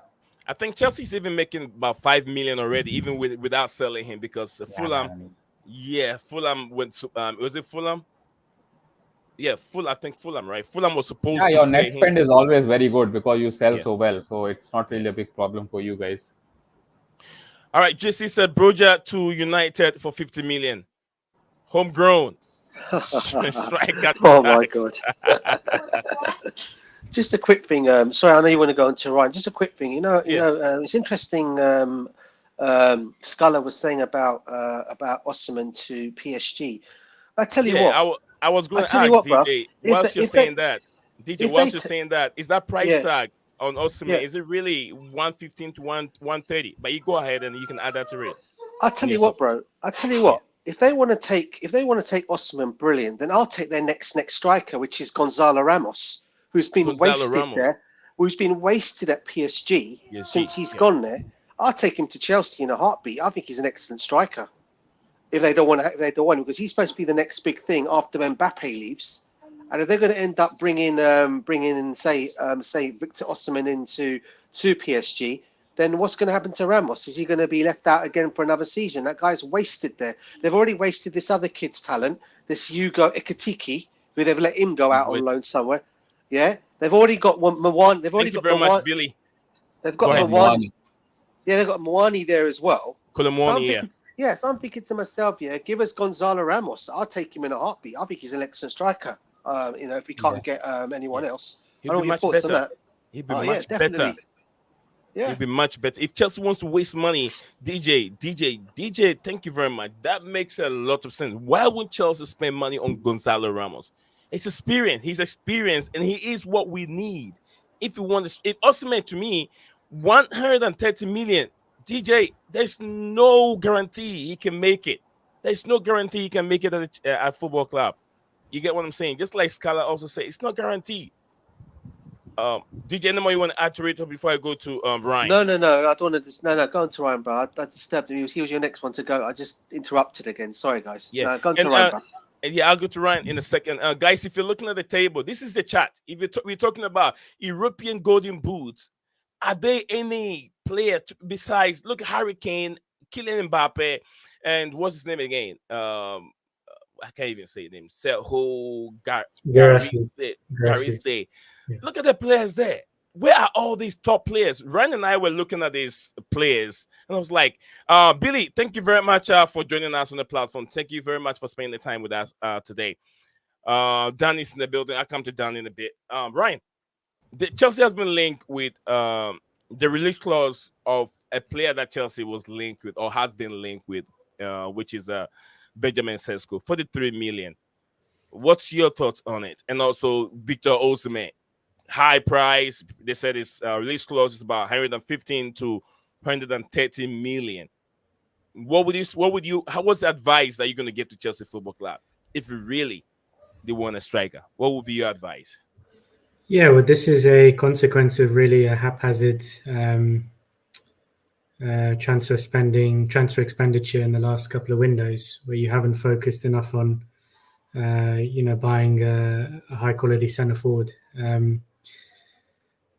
But just building on what Scarlett said, we were having this conversation yesterday. We were looking at this list and really reinforcing what Scarlett mentioned. There's just it's just a saturation of, world-class centre forwards. We were discussing this exact point yesterday, weren't we? We were, rewinding back to 10, 15, 20 years ago when there was, Henry and Drogba, Sergio Aguero, where are the likes of those in this this generation? The one that stands out to me on that list, and I know he hasn't signed a contract extension yet, and he is a proven goal scorer, is Lautaro Martinez. He's the right age profile. He has scored goals in Italy for Inter Milan. I think he plays well for Argentina as well. He's not old. He's kind of yet to reach his prime. He's one I think Chelsea definitely should target. If he doesn't sign the contract extension, I know his agent hasn't agreed with Inter yet. They're kind of wide apart in terms of renewing his contract. But the other one is Gyökeres. I think you were educating me on him, weren't you, a few days ago? Yeah, I knew he'd played in the Championship for Coventry, but I didn't actually realise how many goals he has actually scored this season for Sporting. And, when you do watch the footage on YouTube, he is very technically efficient. He can score with both feet. He can score a variety of goals. But again, he's talent with the pace, right? This is one point that maybe I need to research more the Opta stats. But the footage that you showed me, he wasn't quick at all. So let's see what Chelsea decide to do in the summer. I know that there's some talk that Sporting might increase his release clause, so they get a bigger fee in the summer or in 2025 when they do come to sell him. So that would be a blow. Right. That's Ryan. That's Ryan for you. Ryan, even Martinez that we are talking about, I'm looking at the world, the goal scorers right now in Europe, and I'm looking at names, about 25 of them. I haven't seen Martinez. Man is dodgy, man. Man has gone missing. But big up to you, Martinez. He's there. Yeah. Already. Where is he? Scroll up. Scroll up. Yeah, he's there. Yeah, number 4. Okay, number 4. Yeah, I was like, couldn't see him. But anyway, yeah, Martinez is right there. Gulam Mustafa said, 14 likes. Keep smashing that like for your brother over here. Dan in the building. Where's Dan? Dan, are you still there? I think YouTube, the stream got kicked down out. I know he'll be back again. Gulam Mustafa said, guys, 14 likes. Let's see if we can get to 20. So we'll say six more before we end the stream. Maybe six more likes before the stream comes to an end. We can do it. I know you guys are legend. You guys can help your brother here get to that 20 likes before we call it a day. Yeah, without you, I wouldn't be here. Who would I talk to? I'll be talking to myself. No, I don't want to do that. I want to talk to you that are watching me, and I want to talk to my brothers and owners of this channel, DJ Sab, Ryan, and all these guys are legends. Scala himself, top United guy. Guys, DJ Scala, Ryan, we are looking at the Europe top goal scorers at this moment. Look at these names. Back in the days when they talk about goal scorers in Europe 10 years ago, and the competition is so high. Didier Drogba, you have that coming from here. You have this coming from here. You have Messi, Ronaldo, all of them. But look at this. Look at this generation. Harry Kane still remains as one of the top strikers in the world, and he's 30 years old. Kylian Mbappe, 25, and we know he's not an out-and-out striker. We have Gurasi, his name is 28 years old, also in his prime. And Lautaro Martinez, 26. He looks like he's been there forever, 26 years old. He can still do a business, you know. I don't know why Chelsea won't look for him. Gonzalo Ramos, as DJ just said his name. Lautaro Martinez can also be. Oh no, Panda. Many people are not talking about Panda. I said he's not that guy that can handle that pressure at Chelsea. But we see what he can do with IB Leipzig. We see what he can do with the Belgium national team also. So many unknown players, you know, so many unknown players. This guy, I think Adams, also, I'm not sure where I think apparently he's played for two clubs. Then we have another one here. Some of the names I can't even pronounce them. And Gilchrist, who I'm very, very familiar with him. 25 years old, Sporting CP player. I think he's on the list on number 9. Center forward, Jude Bellingham. We know he's not a striker. Right winger, Mohamed Salah. Atim Dogbik. I think this guy plays in the Spanish league. He plays in the Spanish league. Another either Ukrainian player. And I've seen him. Don Slaki, Dominic Solanke. No. Oli Watkins, 28. He's also in his prime. Look at the players out there. Who can Chelsea go in for? Dusan Vlahovic, I wouldn't even take him at all. His goals, no. Jonathan David, would you like him? Would it be the guy? But I think that he doesn't have that skills to be a Chelsea player. So, JC said, I cannot round up before giving Dan a word. Dan the legend. I know. Dan, just don't mention our Reece James over here. Ukrainian goalkeeper is decent. Chelsea also looking for a goalkeeper. From what I've also seen, JC said that. DJ, Ryan, and Scala. Scala, look at the list on the table. What is going on with current strikers in Europe, Scala? Yeah, that's the problem with this modern football for you. I mean, you were mentioning names like Drogba, Van Persie, Aguero. Yeah. I mean, that traditional number 9, that's completely disappeared because now you have goal-scoring wingers. I mean, if you remember 3 seasons ago when the Golden Boot was shared between Salah, Mane, and Kane, only one striker is there in that 3. I think it was Aubameyang one season as well. Again, you cannot say Aubameyang is an out 9. I mean, maybe you can say that, but again, I'm not comfortable saying Aubameyang is a 9. He's a very modern day number 9. He's not really an out and out goal scorer like when we used to watch football like 10 years ago. So I mean, when Chelsea and United used to play, you guys to have Drogba, and in that 2009 season when you won the league, Rooney and Drogba, they were going head to head. If you remember that season, Rooney scored 30 goals. So those days are disappeared because of football has changed. It's more about systems now. There is no individuality. Everyone has to be a system player. There is no scope of players like players like if you go way back in the days, if you play players like Gascoigne in today's days, he will look out of place because you cannot play players like that. I mean, it's the days of, as I said, it's the days of Mason Mount. He's average at everything, good at nothing. You know, that's the modern day football for you.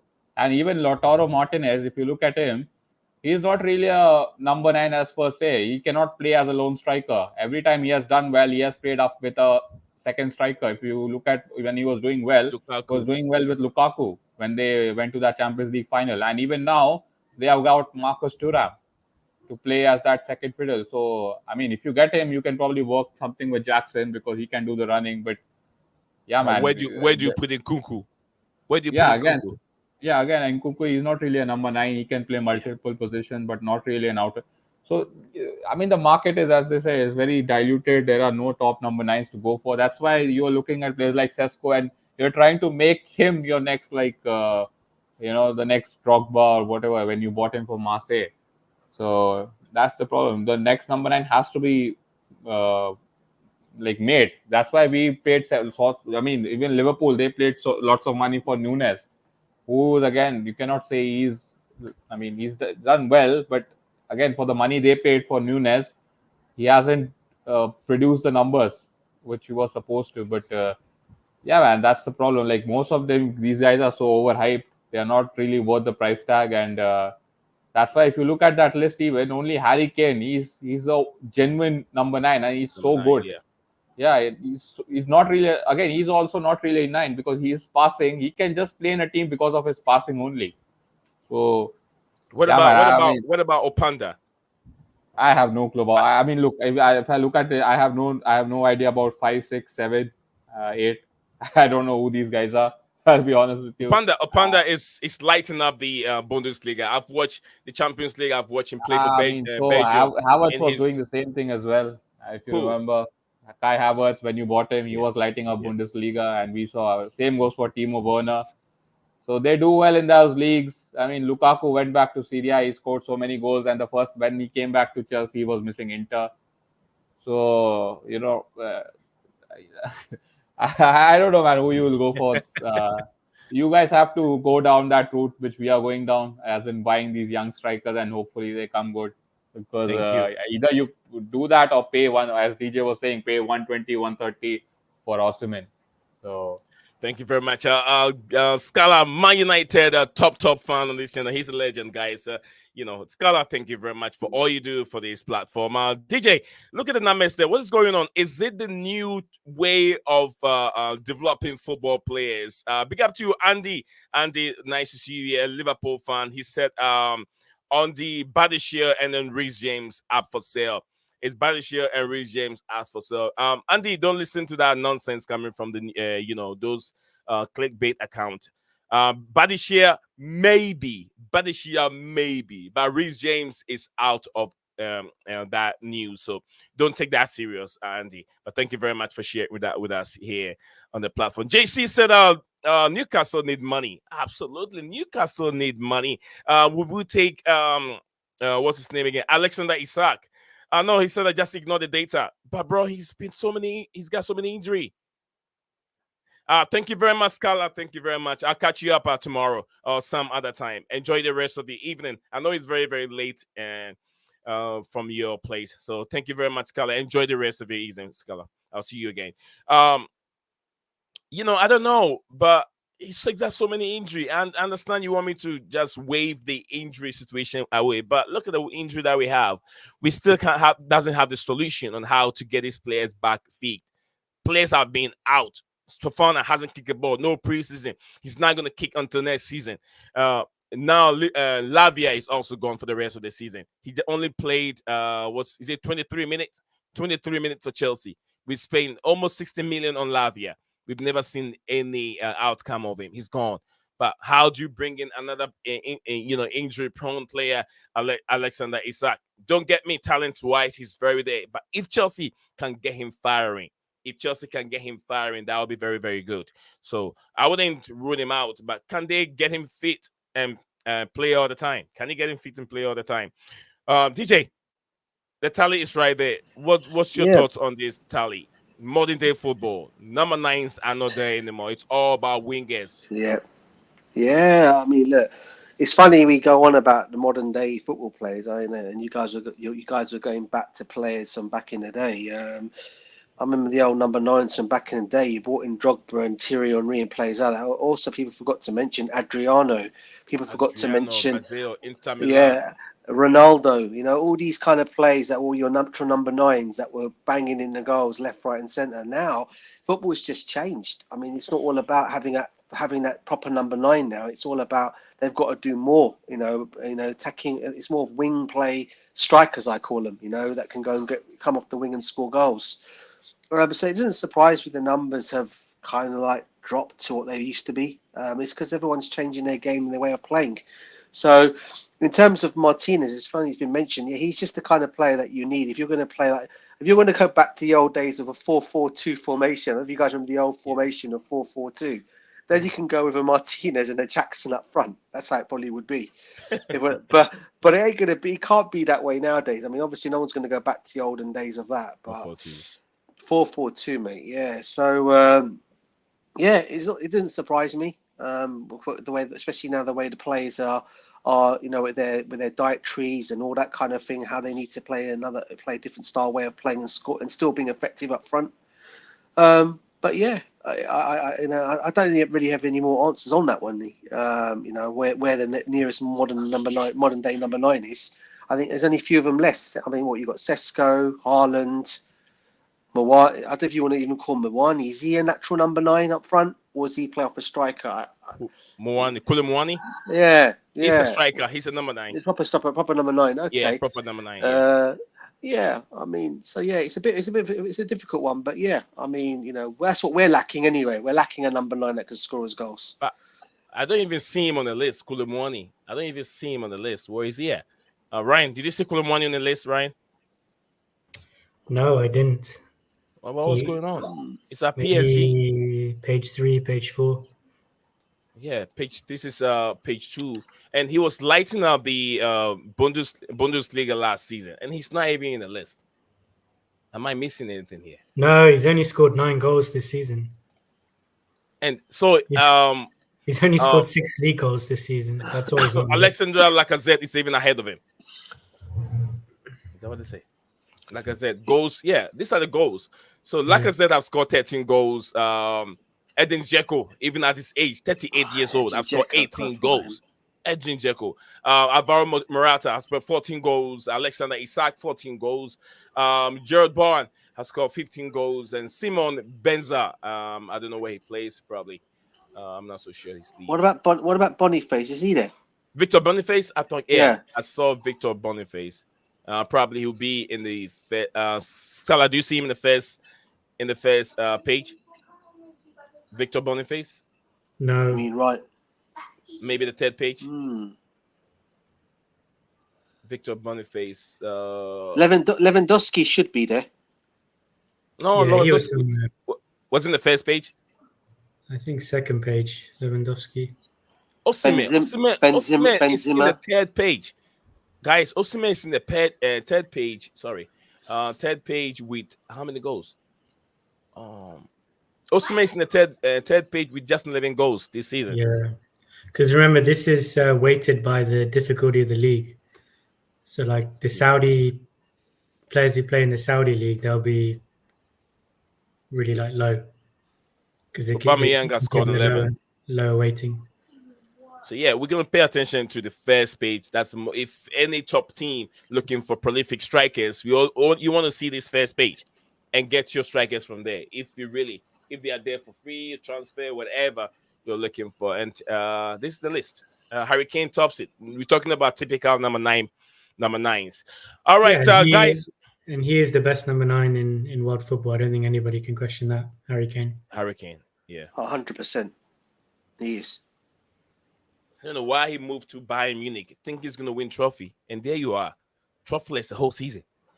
Scoring all those goals as well. Yeah. He can get a golden boot, which we know Harry Kane can do it. He does it everywhere he goes. But the most important thing is that cobwebs in that trophy cabinet, in his own house. He can see a bunch of golden boots. But maybe we can say Aldi Cup. Aldi Cup is right there. Maybe we can see that. But anyway, I think we guys want to wrap up with this striking situation. We've had our say on it. DJ, any more you want to say, Ryan? Any more you want to say on this striking and before we move on to that game the other day on Sunday? Nah, not more. For me.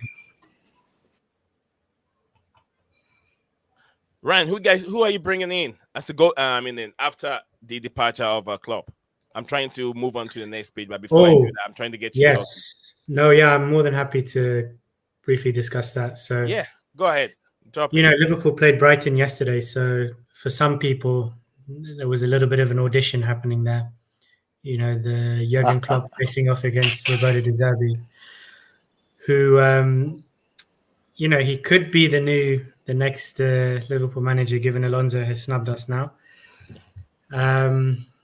Obviously, I'm hearing unconfirmed rumours, unconfirmed stories today as well that Amorim has said no to Liverpool. So naturally, the second on the list would be Roberto De Zerbi.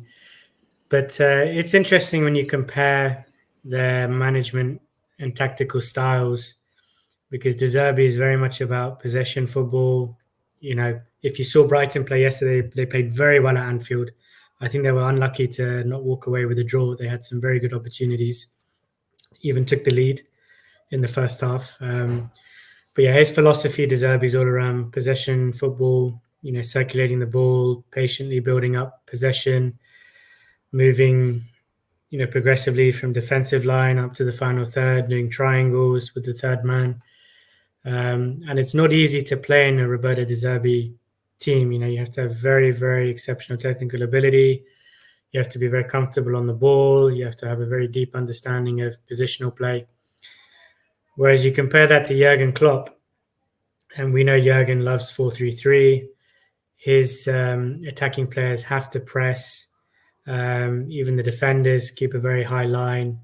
They're very, aggressive in and out of the possession. So, you know, they're different styles. So that does make me concerned. You know, if De Zerbi replaces Klopp, can he continue, you know, all the foundations that Klopp has laid, or he will have to start from scratch and bring in his own players? And it, you know, could take some transitional years to get Liverpool back to the level they're currently at right now.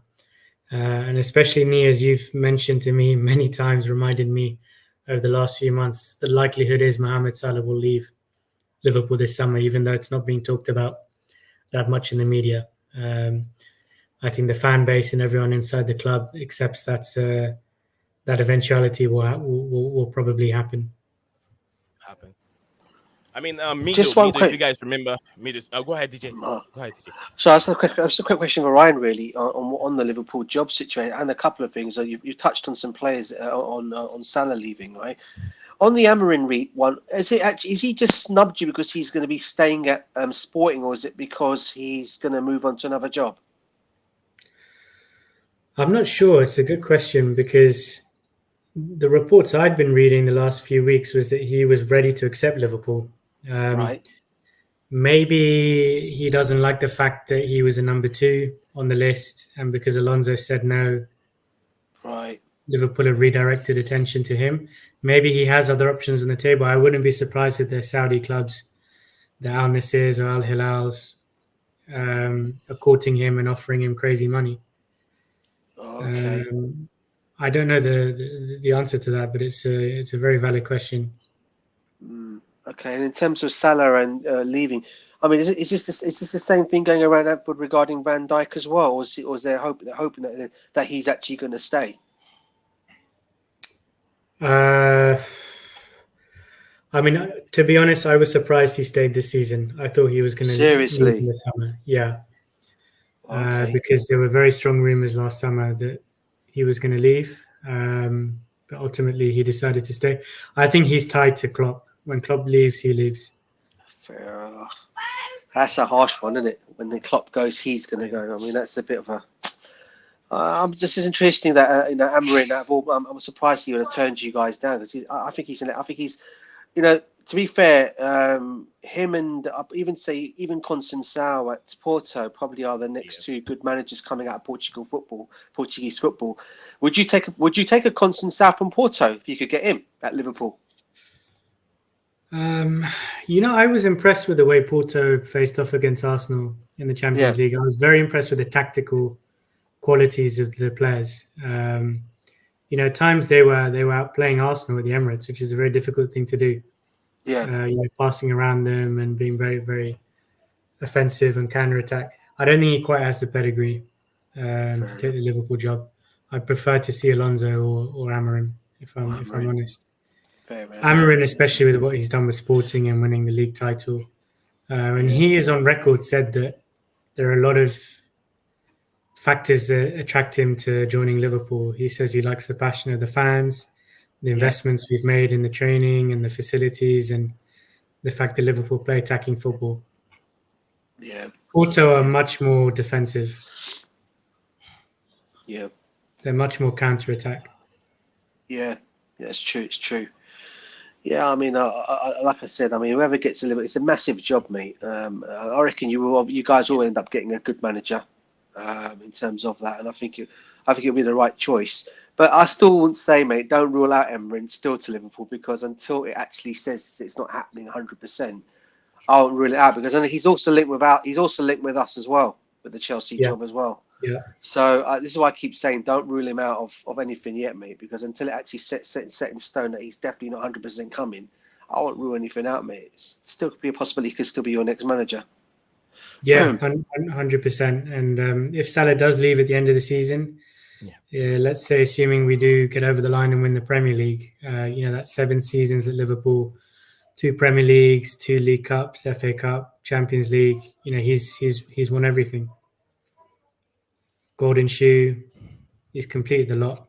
I don't think I can ask any more of him in a Liverpool shirt. Another mistake that Chelsea did, selling and what's his name, Salah. Yeah, selling him to AS Roma, and Liverpool got the best out of him.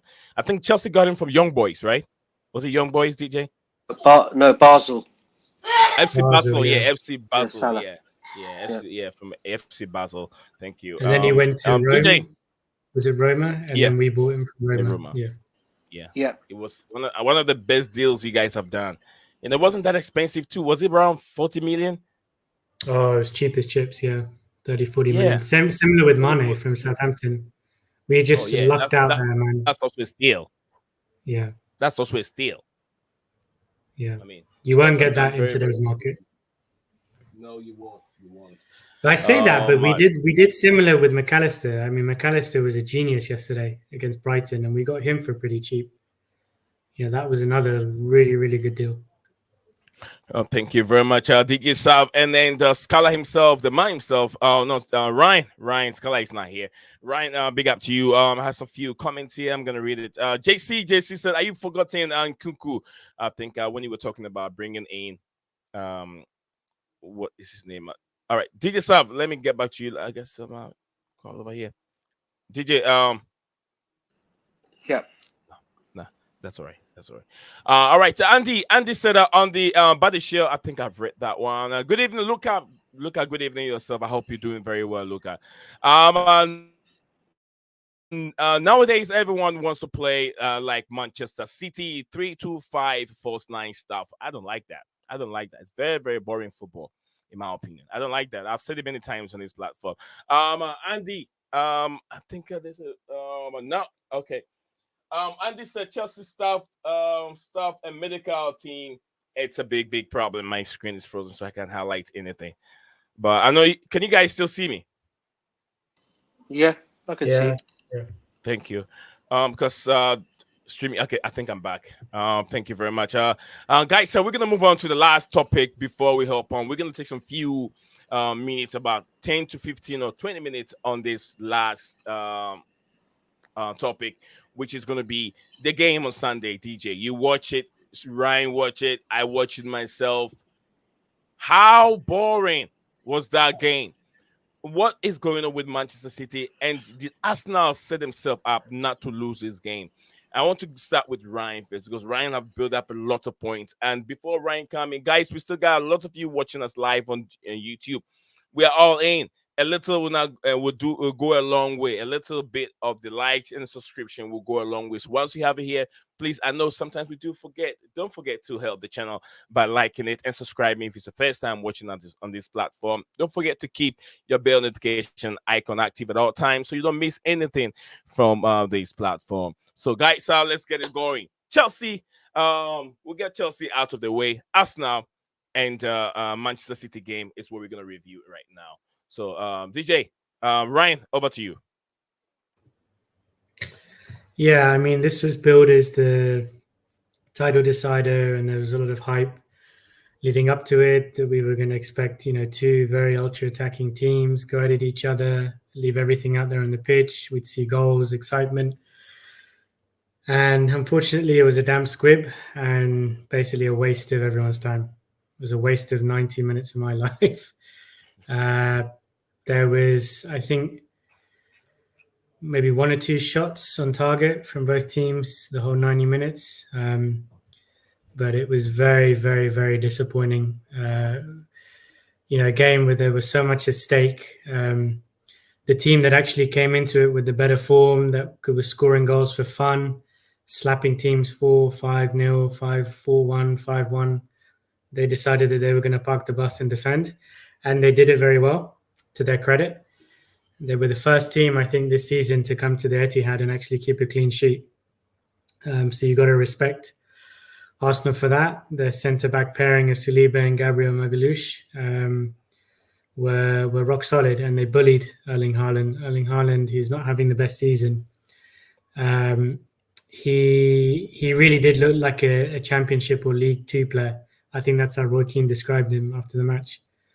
He's great when he's in the box and he has the ball at his feet and needs to shoot, but his all-round play was just was terrible. And I agree with Roy Keane on that. He has a lot of areas of his game he needs to improve on. Man City huffed and puffed, but, it was just evidence to what I think we all have been feeling this season. And you've been telling me even before this game, months and months ago, even last year, that they just don't look the same levels as they did last season, whether it's, down to injuries or just lack of hunger or desire. They're just really struggling with creativity to break players down. Kevin De Bruyne didn't look fit yesterday. I know he played, but he had very little impact. Phil Foden, since Pep Guardiola anointed him as the best player in the Premier League, he's gone to putting in stinkers, basically. His last couple of games, he has been awful for England, and yesterday against Arsenal, he was invisible, and then he got subbed off. It was one team just lacking creativity, lacking ideas, couldn't break the other team who'd parked the bus, and in the end, it was just a very, very stalemate outcome. And only one team really benefits, and that's Liverpool, because now we're 2 points clear. Destiny's in our hands. If we win all our games, we win the Premier League. Simple as that. DJ, how do you see the game? Do you know what, bro? I'll be real with you guys. I didn't see the game, and that's because obviously it was Easter yesterday. I was obviously with family yesterday. I didn't really get a chance to sit and watch the game. But my understanding is from what I was getting from my friends that are messaging me and the things that were coming across to me, was saying it was a very dull and boring game. It's funny, Arsenal, going on to the Arsenal situation, because they say that we're a boring team because we park the bus sometimes. Well, they were doing exactly that same thing yesterday against Manchester City. Whereas when we played Manchester City, we went for it. That's why there was a high goal scoring team, and there was a high scoring of goals in those games, and we played Man City. But Arsenal completely parked the bus, my understanding is. And again, look, if yesterday probably would have been the easiest time. I'm not saying the easiest time. It'd be wrong to say that, but I probably would say it probably have been. Is it best time to try and get Manchester City off their guard yesterday? Would probably been yesterday because of the injuries that they had, and Arsenal completely just blew it really in terms of that. In terms of what it says for myself in the title race, I don't really care because I don't really care who wins the title between them three clubs. I never want Arsenal to win it. But whether it's Manchester City or Liverpool as the other two clubs, I don't care as long as Arsenal don't win it. So for myself, in that kind of way, I'm glad Arsenal didn't get anything out of the game. But in terms of what you guys are telling me and listening to it from my friends that was messaging me, It didn't like it was a great game to be watching. So I watched the highlights of it because it's on Match of the Day. It was on. I recorded that, so I'll probably go and check it later on and see what the game was all about, really. I mean, it was just not a game to watch. It was just it felt like it was just an average game. If you look at statistics, number of goals and shots, performance wise, it was just like holding the ball. Arsenal was just set themselves up. We're not losing this game. We are not going to lose this game. We're just going to go in and keep a clean sheet, make a record, and come out, make history, and come out of Etihad without conceding. I think that's the main idea how they set themselves up. But yeah, it was a very, very boring game. If I'm saying boring because we're talking about Arsenal, just like Ryan said, they can blow teams out within 2 games. They can score about 8 goals within just 2 games. And they went to the Etihad and City. I see Haaland. I don't know how you guys see this. I see Haaland to be a world-class player in the 18, but just an average player outside the 18. That's how I see Erling Haaland. And I've said it many times that I think that Ryan even said that Haaland could be his, how would I put it? What's the right way? The way he set the standard very, very high last season, which is putting so much pressure on him this season because no one was expecting Haaland to have that numbers that he had last season. But can he repeat those numbers? I don't think so because coaches, defenders are learning the movement on Erling Haaland. How can we stop this guy from playing? We got a double up, just like they've done with DJ Drogba, Messi. A lot of managers try. How can we stop Messi? I know Chelsea tried many years, but finally Messi had his breakout where he had a goal. I think either a goal or 2 at Stampford Bridge. But how can you stop Messi? There's so many ways you can do that. And once they figure it out, just like they're doing it with Roberto De Zerbi, then he becomes an average manager. But can he do it at Liverpool? It's also another story that we can also talk about. Who do we have in the building right now? Who do we have here? He came by the name We Want Our Chelsea. Let me invite him. Who's in the building with us here? Is that me? Oh, hell no. Who? Chelsea Dan? Yeah, man. Of course, it's always me, bro. You know me, man. No, I haven't seen this logo before, but anyway. Sorry, I saw you. I came in the stream earlier, yeah, but I had a phone call from my nan, so I had to speak to my nan. Oh, okay. Yeah, I thought you got upset because I was saying but Chelsea no. down. Just listen to you lot waffling, sir. All right, and, so and DJ Saf just eating all his Easter eggs like always. That Reece James ain't going nowhere. Yeah, because he's not. let me a little bit time to Ryan. And Ryan then we've Dan. got a wire who's a Dan. Liverpool VAR Paul. Dan, Is it the Dan, Chelsea can you hear me? building? What is these Liverpool fans doing in the Chelsea? Dan, can you hear me? Yo. Hold on a sec. You know what? VAR Paul.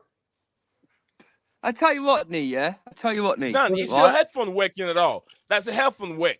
Your headphone, does it work? I haven't got one, mate. I need to buy a new iPod. It looks like you can never hear me at all when I'm talking because No, our brother Ron. You're breaking up, Nee. You're breaking up. No, I'm not breaking up. Oh, someone's breaking up. See that Rand was gonna leave, so I was gonna give time to Rand to wrap up. So I can thank him for coming on and all that. I was gonna big up Ryan anyway. He's gone. I'm not sure if StreamYard kicked him off or he just hop off. But Ryan, if you're still watching us, I want to thank you. I want to thank you very much for coming on to join the discussions on the show and also being part of the show as usual. Ryan, thank you very, very much. Enjoy the rest of the evening. Ryan's still here. Why, Dan? Why can't you just wait? Oh. No, I'm saying Ryan's still here though, because I can see him in a YouTube thing. This you, Ryan, and DJ. He's not speaking. Ryan is not here. Ryan is gone. You're watching probably a late stream. Probably your stream is behind. Ryan just left. It must be. I must have a lag or something. It says that they're still there. Okay, sorry. I mean, we're still talking about the big game on Sunday. Dan, you just joined us. I know you have something you want to share with us regarding the owners, but yeah, I'll give you that chance to say that a minute. Have the chance to say that. But DJ, I think it was a very, very boring game from that standard. Yeah. Manchester City have dropped their levels from what we saw last season and what we're seeing now. The levels have dropped deeply, deeply down. What is next? What do you think is really going on with Pep Guardiola? I think what it is, Nee, I'm not sure if it's anything to do with this, and it's starting to affect the players now.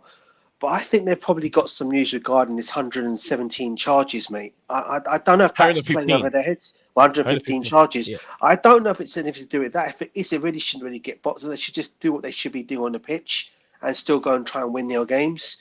Or it's just they're going for they're just going for a bad patch at the moment, like most clubs do, in their situation, and they always seem to bounce back from it. I still don't rule them out. I still think they're going to win the league. For me personally, I think Man City, despite them dropping points yesterday. But they're probably just going for a little thing. And usually Man City, let's be real here, usually towards the end of the season, Man City, Liverpool, and I have to say Arsenal always seem to play their best football towards the end of the season. So I'm not ruling anything out yet. Yeah, Liverpool are in the front seat at the moment because obviously both teams dropped points yesterday. So all the Liverpool fans and Liverpool Football Club are all happy about this at this moment in time. But there's still some way to go. It's still a long way to go until it all finishes. And let's see if what happens. Anything can happen between now and the end of the season. Dan, did you watch the game? Well, Man City, big up my bro DJ. Anyway, man, much love to you, my bro. Much love to you. big up, Chelsea. Then. Yesterday, I was being sarcastic to Marquine.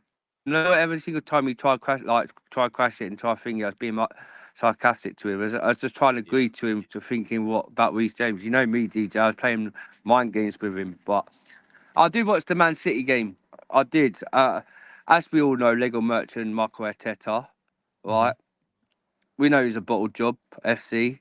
He just played part of the bus all the way through the game. First half, second half, Man City was all over him. Man City should actually got a penalty. Where you see Gabriel pulling Haaland's t-shirt and put him straight on the floor. They should have got a penalty. But the thing is, Man City, they haven't got a right back, so they're playing without a right back. They've got rid of Joel Cancelo, and the attitude they got rid of him. But if they had a proper right back in their system and played their proper system last season, they probably was injured. will have probably. Yeah, Kyle Walker was injured, as well. So if could we say, well, they do it all the time. They did it last season, didn't they, DJ and the last season? They played mind games before the end of the season. They went and gone and won the treble last season, and then they might do it this again. But Eden Haaland's is a bit shaky this season for me. I think he's not with it when he was with last season. All the goals he was banging last season, this season he ain't done the digits. He ain't scored his digits this season, and the chances he's missed. Wow, like how much did they spend on this player and how much he's on? He's like on 800 and something, the highest wages at Man City. I think they spent about 60 to 70 million, but he's on high wages. His wages he's on high wages. Ridiculous wages, almost about 400 or something. That 400. No, it's on 700 and something. 700, jeez. Yeah, 700 million. Literally 700 million. They paid the high wages on in Haaland.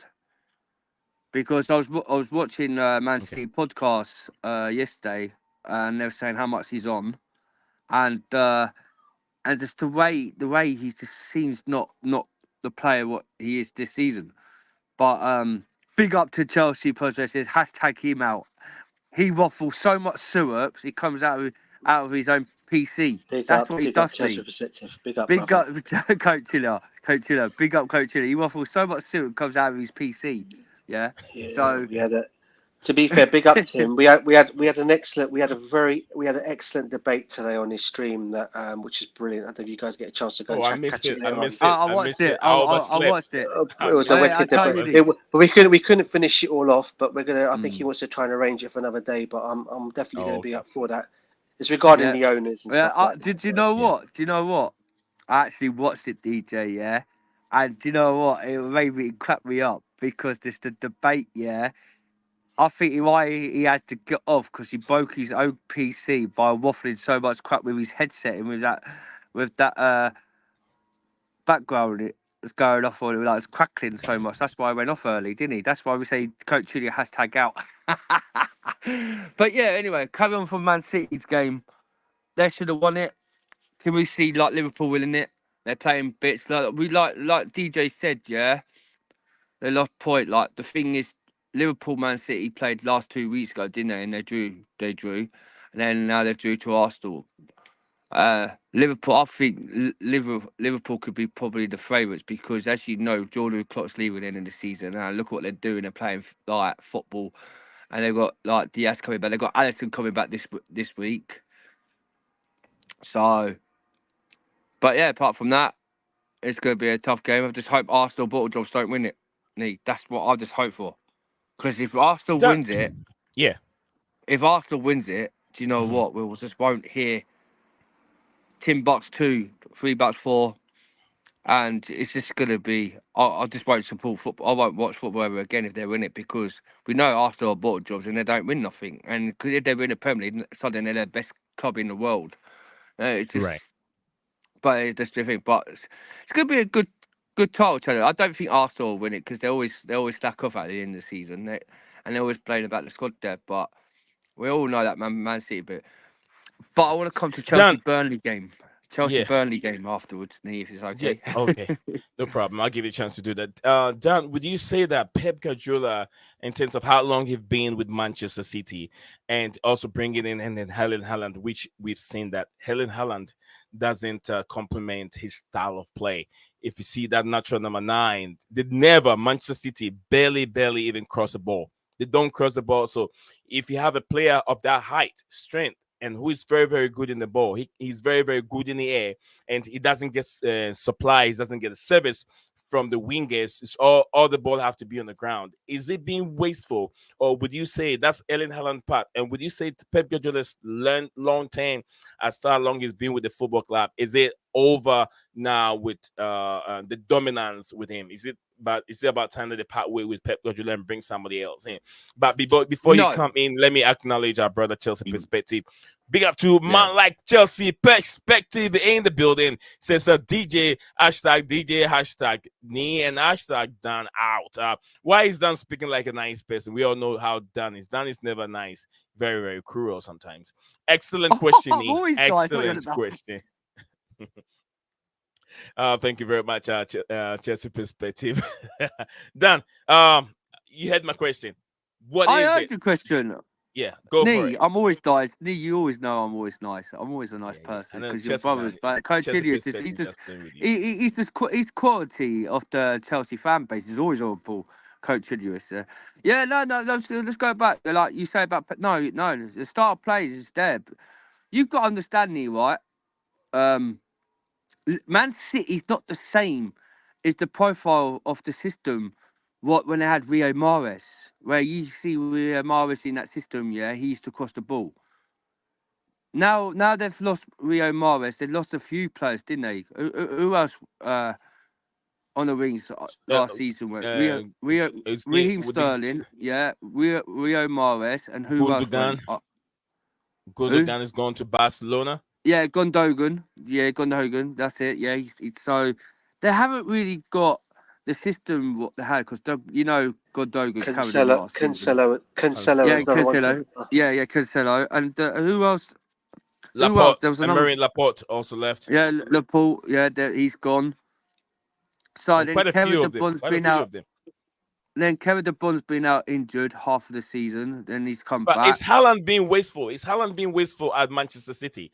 That's a big question. No, I don't think he is because now the system is a totally different style of player where they've got Doku.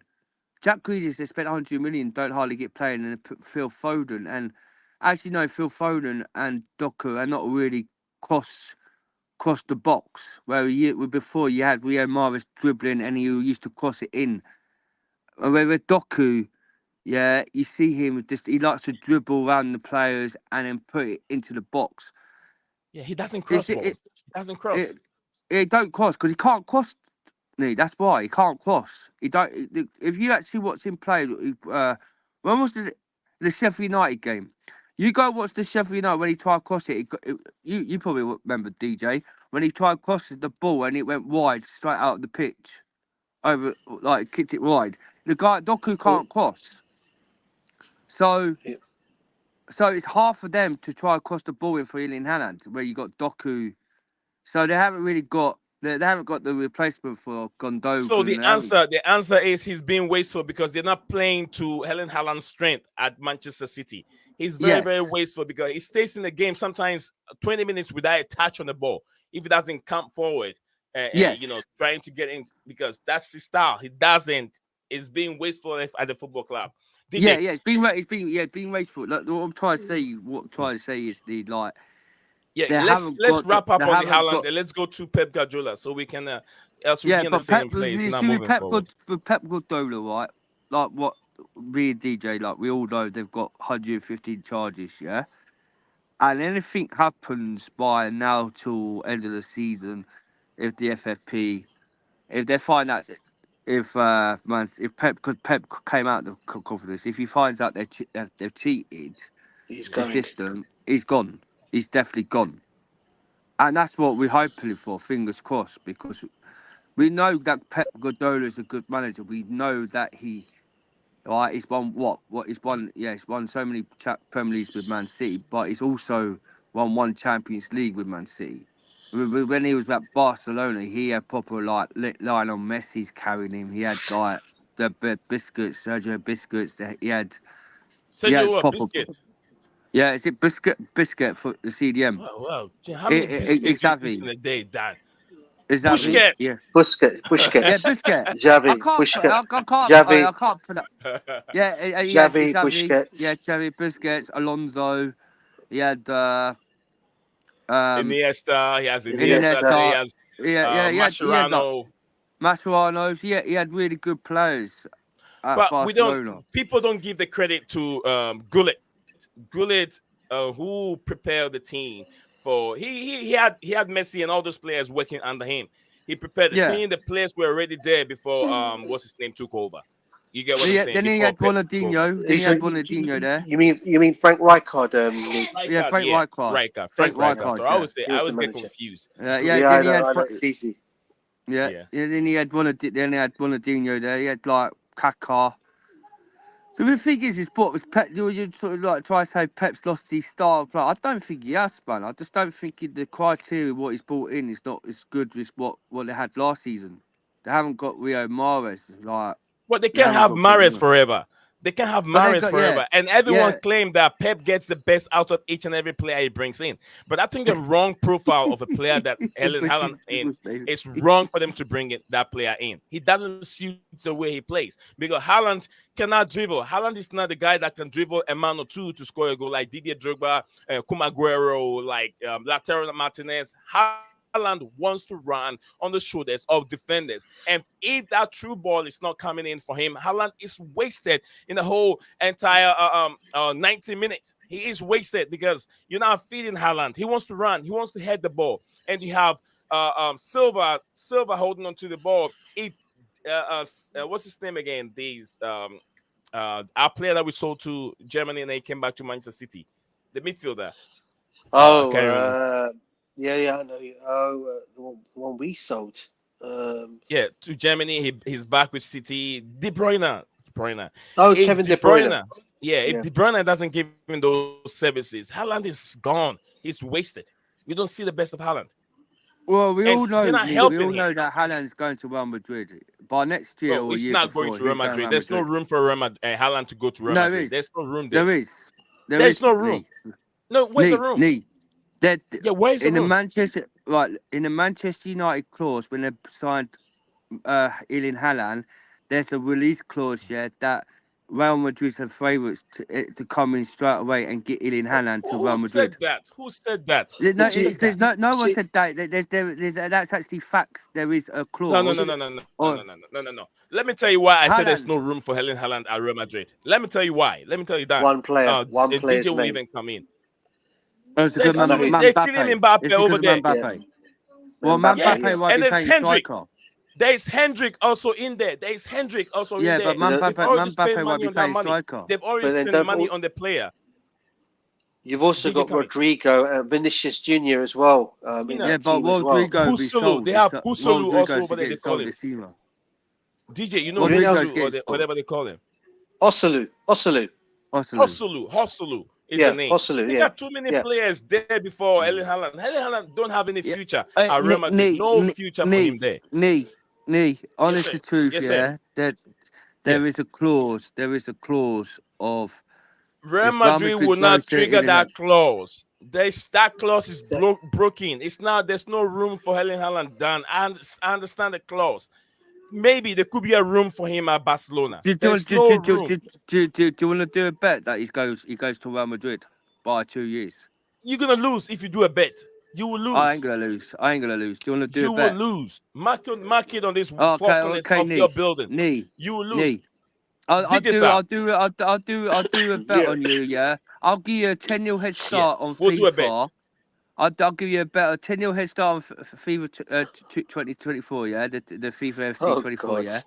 And then if I come back and beat you 12-10, that's when Ian Hannah will go to Real We'll get Madrid, into yeah. that later. Let's stick to the topic. We'll get to that later. Oh, Dan, He God. knows. Hey, biggest DJ, up. he knows. He Yeah, knows but because I biggest up. smashed him on FIFA. no, Biggest listen. up. Yeah. Do you No, think that for Haaland me, has any room to go to Real Madrid and stuff?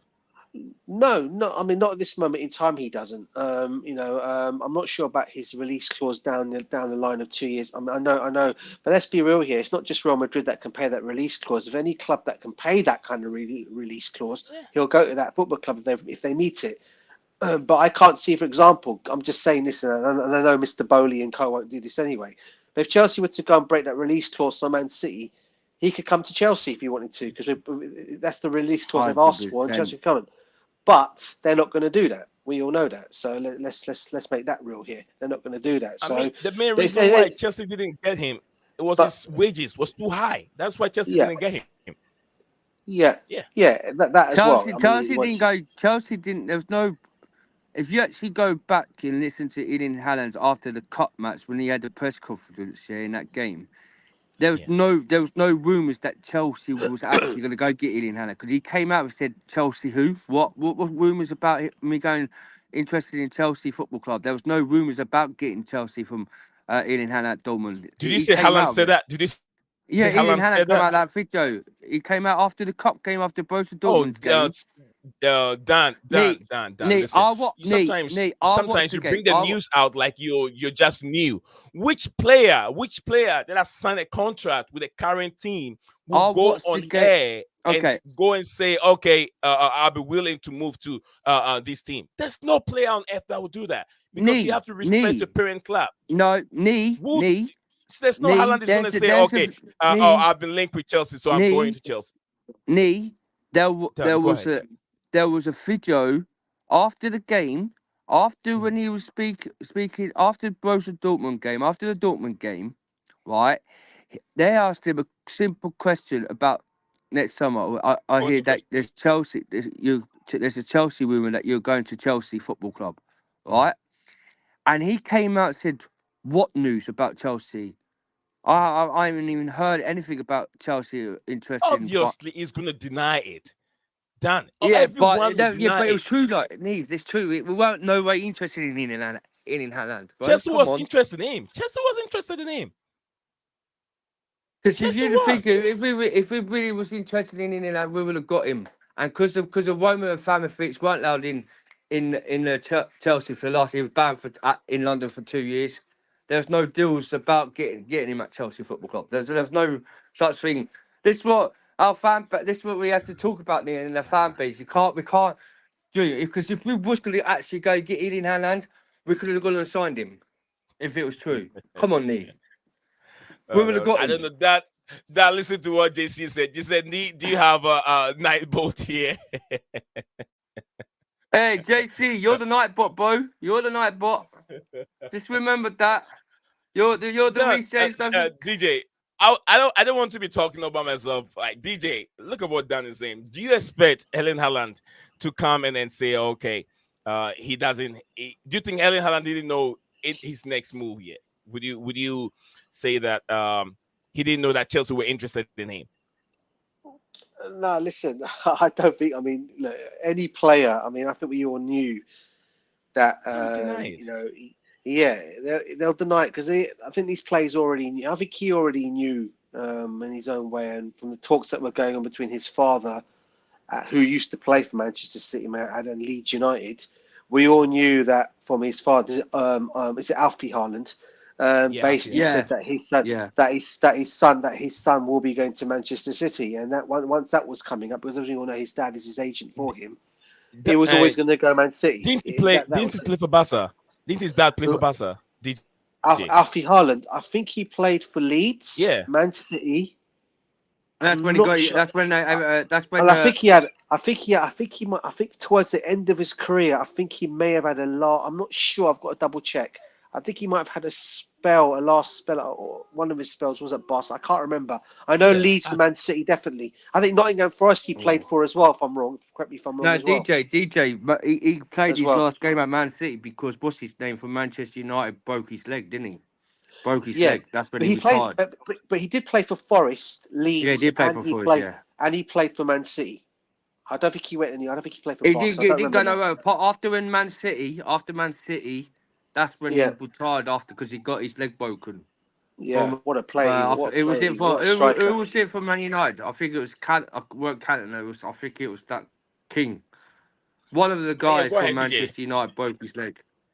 Yeah, and I tell you what a striker he used to be, mate. What a brilliant striker! Oh yeah, he was. Alfie Haaland. JC said, "Is that Dan speaking in the corner?" Absolutely, he's Oh yeah, the one down here. Yeah, that's Dan. That's Dan's camera. Yeah, knee. I thought that's JC there. Yeah, DJ, you see Dan? Guys, that's Dan. Dan's right there. That in the corner, I thought it's JC when he waffles so much about Chelsea. DJ, do you see Dan in the corner talking? Is that Dan? Dan, you've changed, bro. Yeah. DJ, I thought that was knee. Too much burger. Too much Easter eggs, man. I'll tell you what, DJ. That cut in the corner, in the left corner, that's JC. Because JC waffles. When he came on the space yesterday, did he not start waffling? It's Dan. Dan is you. No, that ain't me, man. That's nothing like me. He's got curly whirly hair. JC's got curly whirly hair. You're turning to Maradona. Dan, this is if I turn into Maradona, I'll tell you that'd be good if I turn into Maradona because I'm crushing about Chelsea and I'll be the best player in the world decade football. Because Maradona was a world-class football player. I watched Maradona when I was young. No, I'm saying you're turning into him. You're cloning. That's your clone. Oh, God. I tell you what, that's JC's. That's JC's lookalike double twin of Todd Bowley. They both lookalike. Todd Bowley out. Yeah, good on you, mate. Beautiful, hilarious subject. I just love this. All right, Dan. Dan, I want to give you a chance to talk. As we know, needs to Todd Bowley. He's a Todd Bowley fan. He wants him in. He's doing great stuff for the club. All right, well, can I speak about Chelsea? Because I don't. Just down about the Chelsea and then the Bournemouth game. I want to give him a chance to have, we're still live here. We got 8 to 9 of you watching live on this platform. You guys know, what to do. Sorry, Dan. Sorry, bruv. Before you guys talk about that, don't forget need to cover that message I sent you regarding Savage, yeah?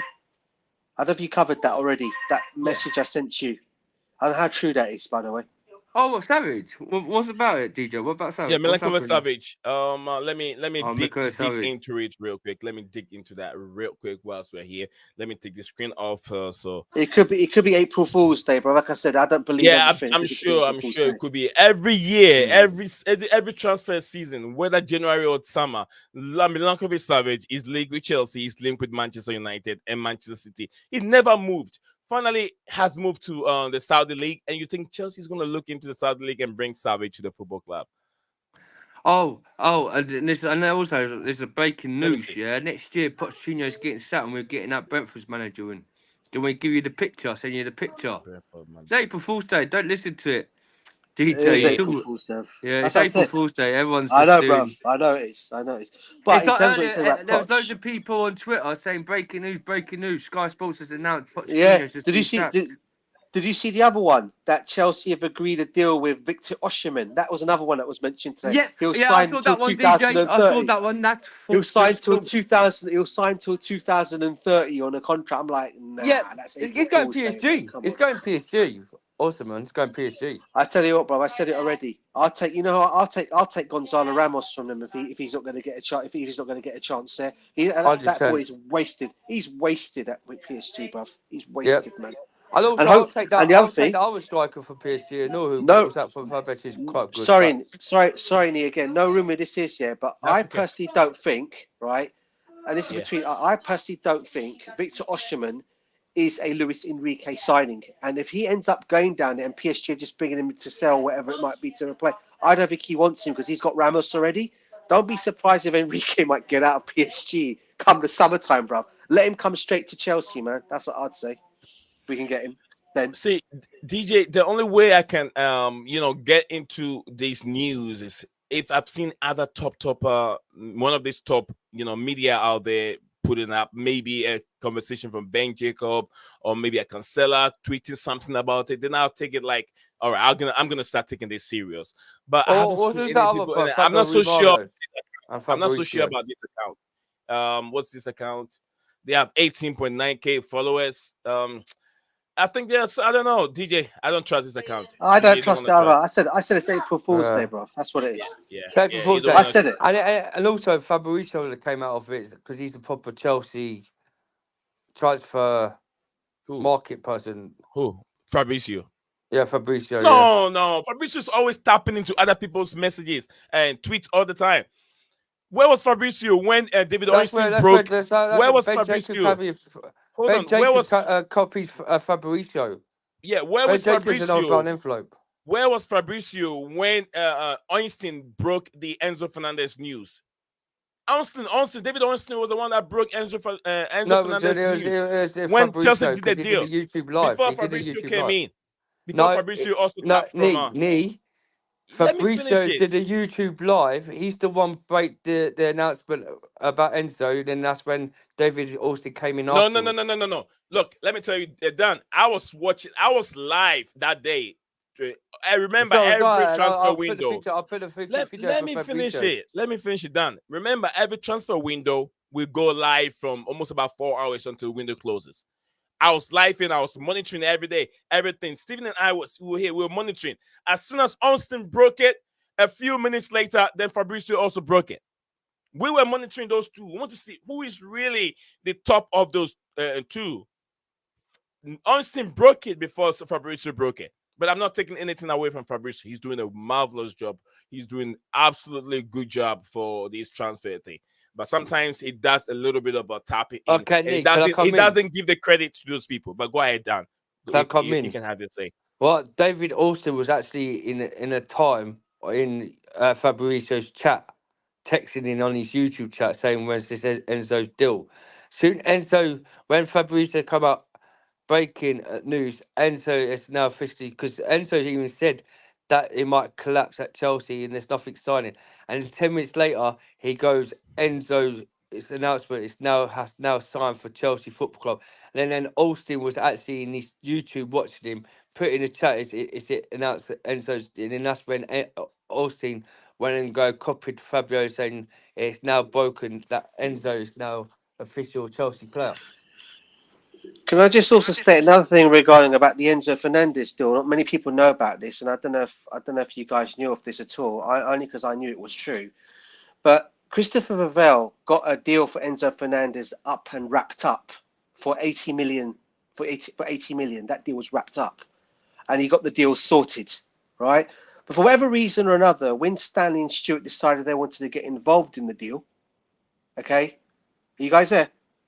Yeah, well, I'm here. I'm listening, DJ. Yeah, good. Yeah. When Stanley and Stewart got involved in the deal, okay, and for whatever reason or other, it went sideways completely, and that's why they all of a sudden they opted for the more money to buy out his release clause. That's when Begad Bally went and got involved in the deal and got him for more money.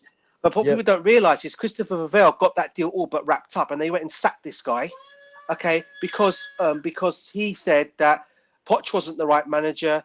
What's his name wasn't the was not the right manager, and he wanted Nagelsmann or Luis Enrique, and his owners decided to go against him completely. So just to let you guys know on top of like that as well. Didn't he? He wanted Hasty flicking and all. Yeah, but what I'm saying is he had already got a deal wrapped up for Enzo Fernandez. Okay, but these two idiots, when Stanley and Stewart, completely ruined it all because they wanted to be part of the. Oh, I want to get the next big signing to Chelsea. They've gone down there. They've spoken to the director of Benfica. Okay, and he's turned Rui Costa, and he's going to turn around and say, okay, whatever you guys, okay, I want the whole whack money now. But that deal was all but wrapped up. I don't know if many people knew that. Yeah, if you didn't, go check it. Go check it. Go check it. Facts on DJ, because he was right. Because if you know Ridley Stanley and what's his name, the two directors, yeah, really buffed the whole thing up. Really buffed it all up. Literally, they really could have lost Enzo Fernandez deal on Ridley Stanley. And if we went for like Christopher Phil, yeah, to do the job, and that's why Barley and Barley flew up there to wrap the things up to make sure the deal was over the line. Because these directors, useless directors that need to get sacked, nearly messed it up. And Vivell got the deal done for 80 million. The deal was all, he got it at the price that Chelsea went and spent more money getting the Enzo Fernandez deal done. But when Vivell actually had that deal all but wrapped up for less money. But no one, but that was, if you don't believe me, go check it out. Because it states it all on how were they able to get it to that high? I was told that because Lawrence too was try as much as they can. They couldn't do because it. Because those two idiots, I don't know what they went and discussed. Because don't forget, originally how it all was but done, and this is true, how it all was but done. The deal was wrapped up on a 5-year contract for Enzo Fernandez. Right, it was a 5-year contract. Right, when those guys went, because it was a 5-year contract. You know how these owners want to get them on prison year contracts, 7-8 year deals. That's the reason why. That's why it went for more money, mate. For that reason. But it was all done on a 5-year contract by Christopher Vivell. And because he didn't get a 7-year contract, they decided, when Stanley and Stewart got involved, because it wasn't a 7 or 8 year contract, they couldn't get anything done. So then Egbali decided to go get involved in it, and put the money went up to the full whack price. This is why I keep saying to people, whenever people come at Enzo because of the price range, I get he hasn't been great so far for us. But when people talk about the price tag on him, please remember we would have not got him for that price had these guys just stuck to a 5-year contract on an 80 million deal. But they didn't decide to do that. All right. JC said Coachella out. Chelsea Perspective said same thing to JC. Get him out. Get hashtag JC out. LOL. JC said that Dan needs to come on Chelsea Perspective and have a discussion with Roger. That would be nice. That would be nice. Nee, I used to go on Chelsea. I used to go on Chelsea Perspectives, but he don't send me links no more. Oh, he will send you links. He's listening. He will send you links. He will send you links. He don't text me like what he used to. Said, "Are you free, Dan?" All right, and DJ and Dan, Florian, I'm not sure if you guys follow this guy, Florian Pettenberg. I follow him. Yeah. His tweets, his tweets are very, very, very concrete. Yeah. He says Nagelsmann's return to FC Bayern Munich and is still concrete option. Talk with his management are ongoing. Nagelsmann is open to it, but a lot has to happen. Wow. Also, because he knows that not all of the bosses are yet 100%. Convinced. Wow. So Bayern Munich are looking at Nagelsmann again, according to Plattenberg. Okay, what do we have here with where's Frank? Is it Frank again? I forgot his name. Thomas Frank. Yeah, Thomas Frank. Thomas Frank. He says high time for Brentford to get over the line in games now. Creating chances is great, but taking them is better. That's Thomas Frank. So I'm just reading some highlights here. Jeremy Cemento with 90+ winner for Ipswich. I love Ipswich. I can't wait to see them there. You know why? Because of my interest in Omaro Hutchison. I love Omaro Hutchison. I love him. This is my man Luca. I think he's got a stream coming up soon. Nee, you said we got a big game on Sunday. Who's our big game on Sunday? We don't have a big. We have a game on Thursday against Manchester United. Yeah, we got Man United Thursday, but you said we got a big game on Thursday. You did say Man United, and then Sheffield United. Thursday. Yeah, we got Man United Thursday. Then who's our big game on Sunday? Ain't Sheffield United. Oh boy, I'm hearing something. I don't know what's coming. It's coming from here. Because he did say there was a big game on Sunday. S- I thought he said Man I United didn't on say Sunday. Sunday. I said Thursday. No, you Yeah, said Man Sunday. United on Bro. Sunday. Yeah. You did say Sunday. You said Sunday. There's a big game. No, you on just Sunday. put a Sunday in my mouth. You just put a Sunday No, in my no, mouth. no, no. Go I said after when you Thursday. after YouTube, yeah, Nee. After YouTube, when you All right, finish DJ. it, Dan, let's go take it. I fast mean, it forward. was a slip of tongue. It was a slip. I made a mistake. Oh, Is God. that okay? Without Honestly, stopping, you guys fucked me up. we don't have to go in there. You know, I could see. It's so easy to wind up my phone. Nee. I love Nee. I love him. All But right, JC said that. Dan, have you we're been? going to talk about Chelsea because I really want to get in about this Burnley game. Have you been in a panel? I never caught you there.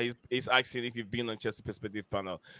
Is this Frank, our new set piece coach? Is it best? No, not that No, Frank.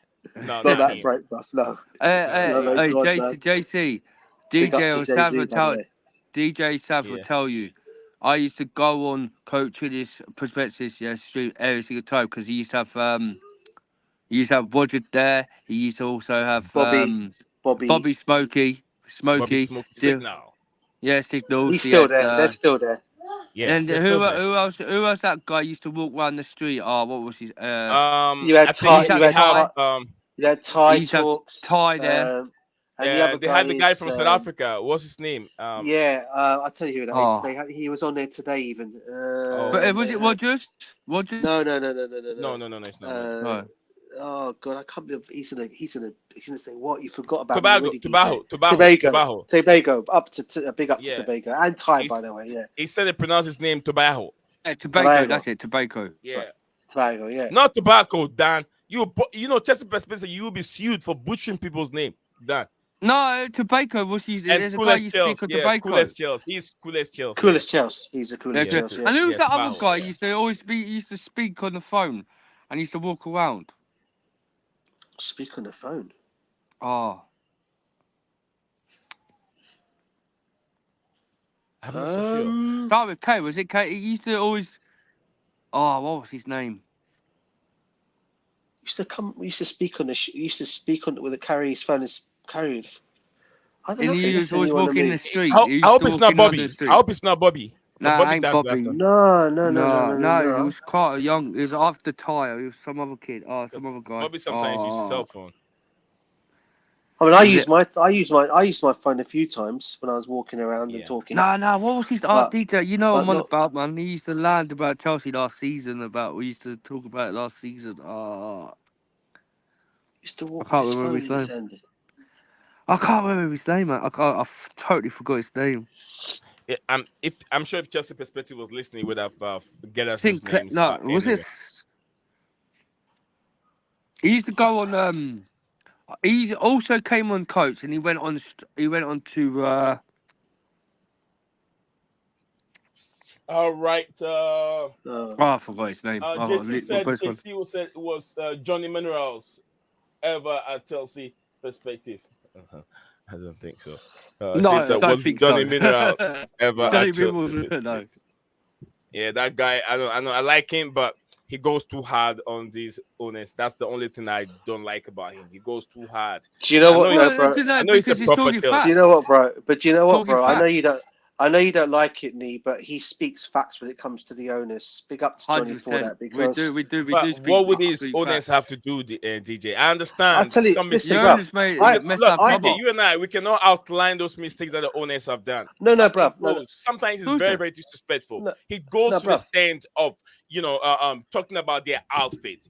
Look at Johnny Minerals. Look at you yourself. Compare yourself to Todd Bowley. You cannot even lace Todd Bowley's shoe. It's true. Me and Johnny Mills talked about these owners. Why they're ruining Strasbourg FC in France? And why they're protesting these owners in the Code Blues out now? Why they're asking Todd Bowley and their body to get out of the club? You can do whatever you can do. Johnny Minerals, you cannot push the rock. They're ruined both. Johnny Minerals can do whatever he wants to do, but he cannot push in the rock.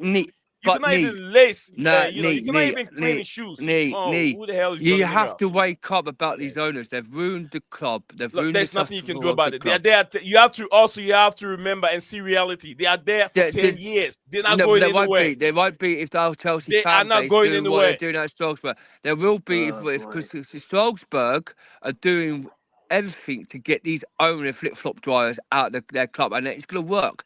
And that's what we need to do. Our fan base needs to stop being pussies and actually doing what Strasbourg FC is doing right now. Come on, Just a man. quick. I mean, look. No, listen. I've said it earlier on today. Dan, I'm I not said taking it. that from you. Dan. No, big up, Dan. Dan, you can't Dan, do come that. on, Come you on, man. can't do You that, have bruv. to. Come on. Let me. Oh, No, no, hold sorry, on. I know my Let me point, explain. I know Let me what you're explain saying, something but to you, Dan. they Let me need explain to. something to you. They've messed the Hold club up, on, mate. Dan. Let me explain something to you. Whenever every stream comes to an end, there is something that YouTube translates all the language. The script is translated. So whenever those things comes in, it becomes negative. YouTube understand and love. Would I say respect? Respect the algorithm love that. So whenever those words comes in, it goes against the channel. Do you understand? F word. YouTube doesn't like the F word. So many words being used in the platform because it translates everything to other languages. Yeah. You get what I'm saying? Sorry. So let's be a little bit to careful, say the please. P-U-S-S-Y. Yeah, absolutely. You like that, right? You like that stuff? No, but what I'm trying to say, P-U-S-S-Y. Neil, what I'm trying to say, that's what I'm trying to say is I didn't mean to say the P-U-S-S-Y thing, but the thing is, our fan base needs to wake up and actually go out there and protest this matter, because the thing is, these owners, it's not Chelsea Football Club. This is not Chelsea Football Club. You're talking about the last 2 years, yeah, and the year before that was top four. Win the Champions League, won the Champions League, was top four in the Champions League. We're never going to see a Champions League probably another 5 or 6 years now. We're not going to be in that top four market. This club is a mid-average team. They've bought in incredible melons of players that are not good enough for this club. Done. That haven't. Dan, I wanna let you go more because we all know this. This is not a new story. We all know the number of players they brought in, experience, and all that. But what I'm saying is, he has a point. JC here is always talking about accountability. Absolutely, you're spot on. They have to be held accountability, and I understand. But sometimes when you channel your emotions and your grievances or whatever into topics like that, and you start going off topic and attacking the owners, that is where I see that you're looking for clickbait, or you're looking for something else, because that is, to me, is very, very disrespectful. These owners, we all know where they're coming from. We all know their background. For one way or the other, they've done something wrong. They're just there at the football club. How many years now? 3 years. Get into 3 years. What about those that have been there for decades? Imagine if Glazers were the one in charge of our team. Luckily, we don't have Glazers. But these owners are still spending money. They might do mistakes. Dan, I'm not saying do not hold the owners accountability for anything. No, you have to. But then in the manner of way how we derive that accountability and that toxicity to some of the followers, people followed me. So imagine if I come on my platform and insulting these owners, how would that look? How would that look for my son and my kid? I'm insulting someone's father. You get what I'm saying? But you can do it in a very, very respectful way. You get what I'm saying? Well, you're that's talking what I'm about saying. you're talking about the Glazers, yeah. The Glazers bringing experience. They're bringing like Casemiro's. They're bringing Ferrans. They're bringing all that.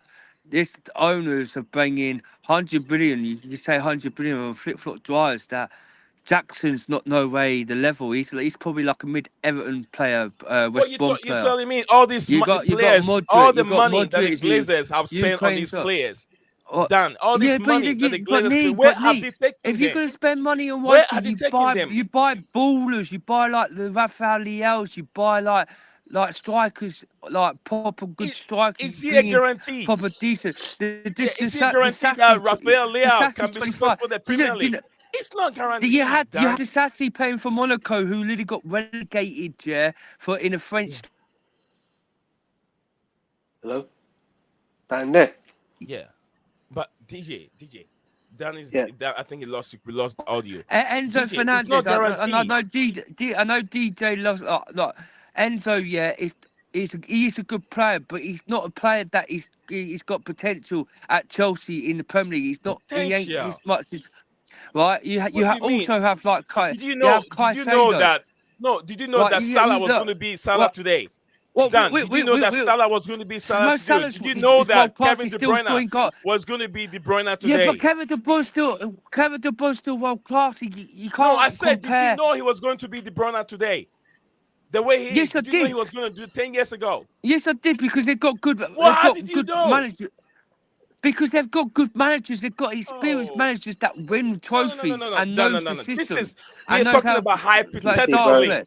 I'll No. stop you there, bro. You've just said it. You've just said it there, Dan. And again, I'm not with you. You just said it there. You said they got experienced managers, and these other clubs Yeah, have but got Kevin De experienced Bruyne's players. Now. got more Let experience. him He's But got land. more. Dan, let him land. Yeah, no, DJ, right, just let me finish by saying what I was going to say. go on. Before you come in, yeah, I'm saying is Kevin De Bruyne's already won things. Yeah, you're talking about Enzo Fernandez. He's had what 14 games at Benfica, never won nothing. Yeah, He had 7 games in the Pirates in the Argentina. Yeah, he had 4 games in the World Cup. Yeah, that he weren't just him. He had experience around him that won the World Cup. Yeah, yes, he got the player of the year since the 4 games. Yeah, and he's got good players around him. That what makes him good. Yes, I understand there's not a really good players at Chelsea Football Club. Yeah, and people say that he had a better performance with Potter last season. He hasn't. The last 2 seasons, we have to wake up. He hasn't really been as great. He can't shoot. Yeah, he can't run. He can't defend. You had this player against Borussia Dortmund outdo. You have players like that flipping Newcastle midfielder, yeah, who's not even really good, yeah, made Enzo look like he was outbullied. He got bullied by Middlesbrough midfielders who are Middlesbrough.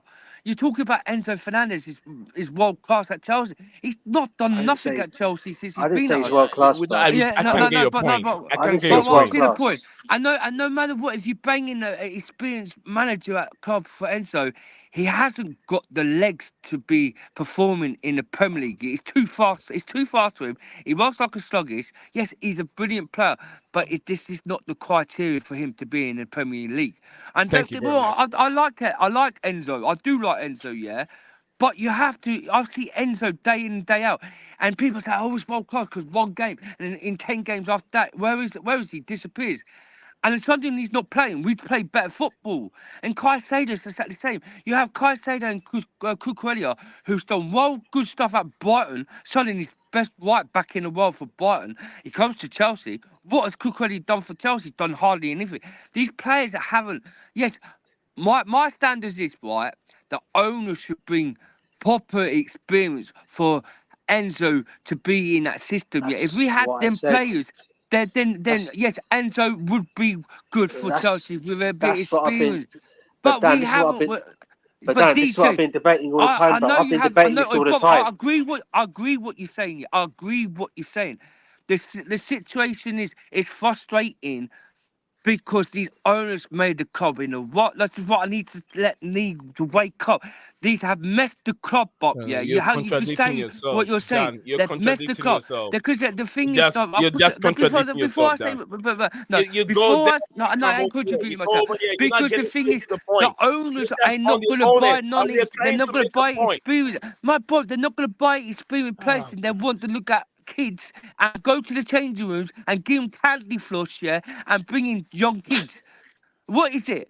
They're not going to bring no experience in at the club. So any This is day we're lost of Enzo Fernandez and Caicedo being crap at Chelsea because they haven't got the experience around them, and they're going to bring more kids in But that's my and point, it's though. going to ruin That's Enzo and it's going to ruin but Dan, Caicedo. bro, you've hit the nail right on the head, bro. Because what I'm trying to, my point has always been this, right? Yeah, okay. And what you've just basically said, everything you just said, I've listened to it, and I've never said, and this is what I keep saying, I've never ever said to either you or McKean when we've spoken to, I've never said Enzo Fernandez is world class.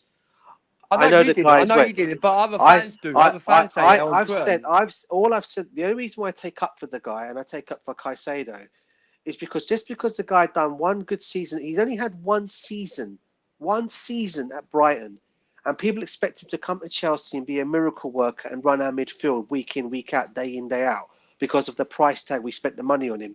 As I keep saying to you, the price tag is not Enzo's fault. The price tag is not Caicedo's fault. The price tag is not Mihailo Mudric's fault. These are the price tags these owners went and paid. Now these poor guys have to carry the cross from the fans because they're not performing as they should be performing. I've said all along, I don't like what these owners are doing. I personally want them to change their ways next season. And one for me is, I've always said, and I said it earlier on another stream, on Kachilla's stream, they need to bring experienced players in to help out your Enzos, help out your Mudriches, help out your Caicedos, because these guys can't do it now while they're at this age. Maybe in the next 5 years, you might see that. If they're not going to change that, if they're not going to bring experienced players in and they're going to continue going down this avenue, expect these players to probably bounce in maybe 2027. And I know a lot of Chelsea fans won't be able to wait till that long because it'll be too long until we actually win something.